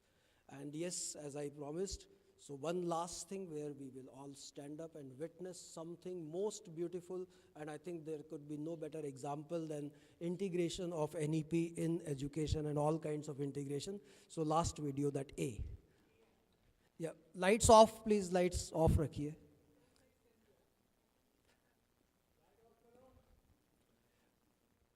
Let's stand.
सौभाग्य विधाता आप लोग, आप सबको सादर नमन. Please continue the good practices. God bless you.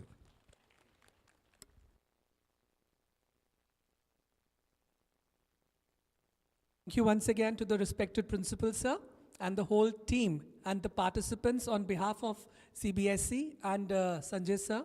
I take this privilege of thanking you all for being so patient, so interactive, so participative, and above all, so attentive in this 5 hours, 6 hours of the class which we just conducted for you. As I told you at the beginning also, sitting on the other side and listening is the most difficult thing. But I'm sure we have made you sit for 4 hours, 5 hours, and made you listen. And if you take back around 10% of the same, I think our job would be done.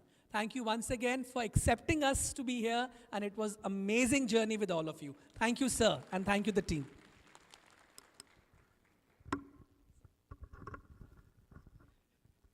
These two people are very wise men of the world, because they themselves thank all of us in place of giving us the chance to thank as the host school and the venue director. We extend our heartfelt thanks to both the resource person to deliberate on different aspects of training, and of course there will be lots of learning outcomes, and let us hope that the things that we have learned during this session will implement the same in our classroom transaction. So thank you very much for taking time. Thank you.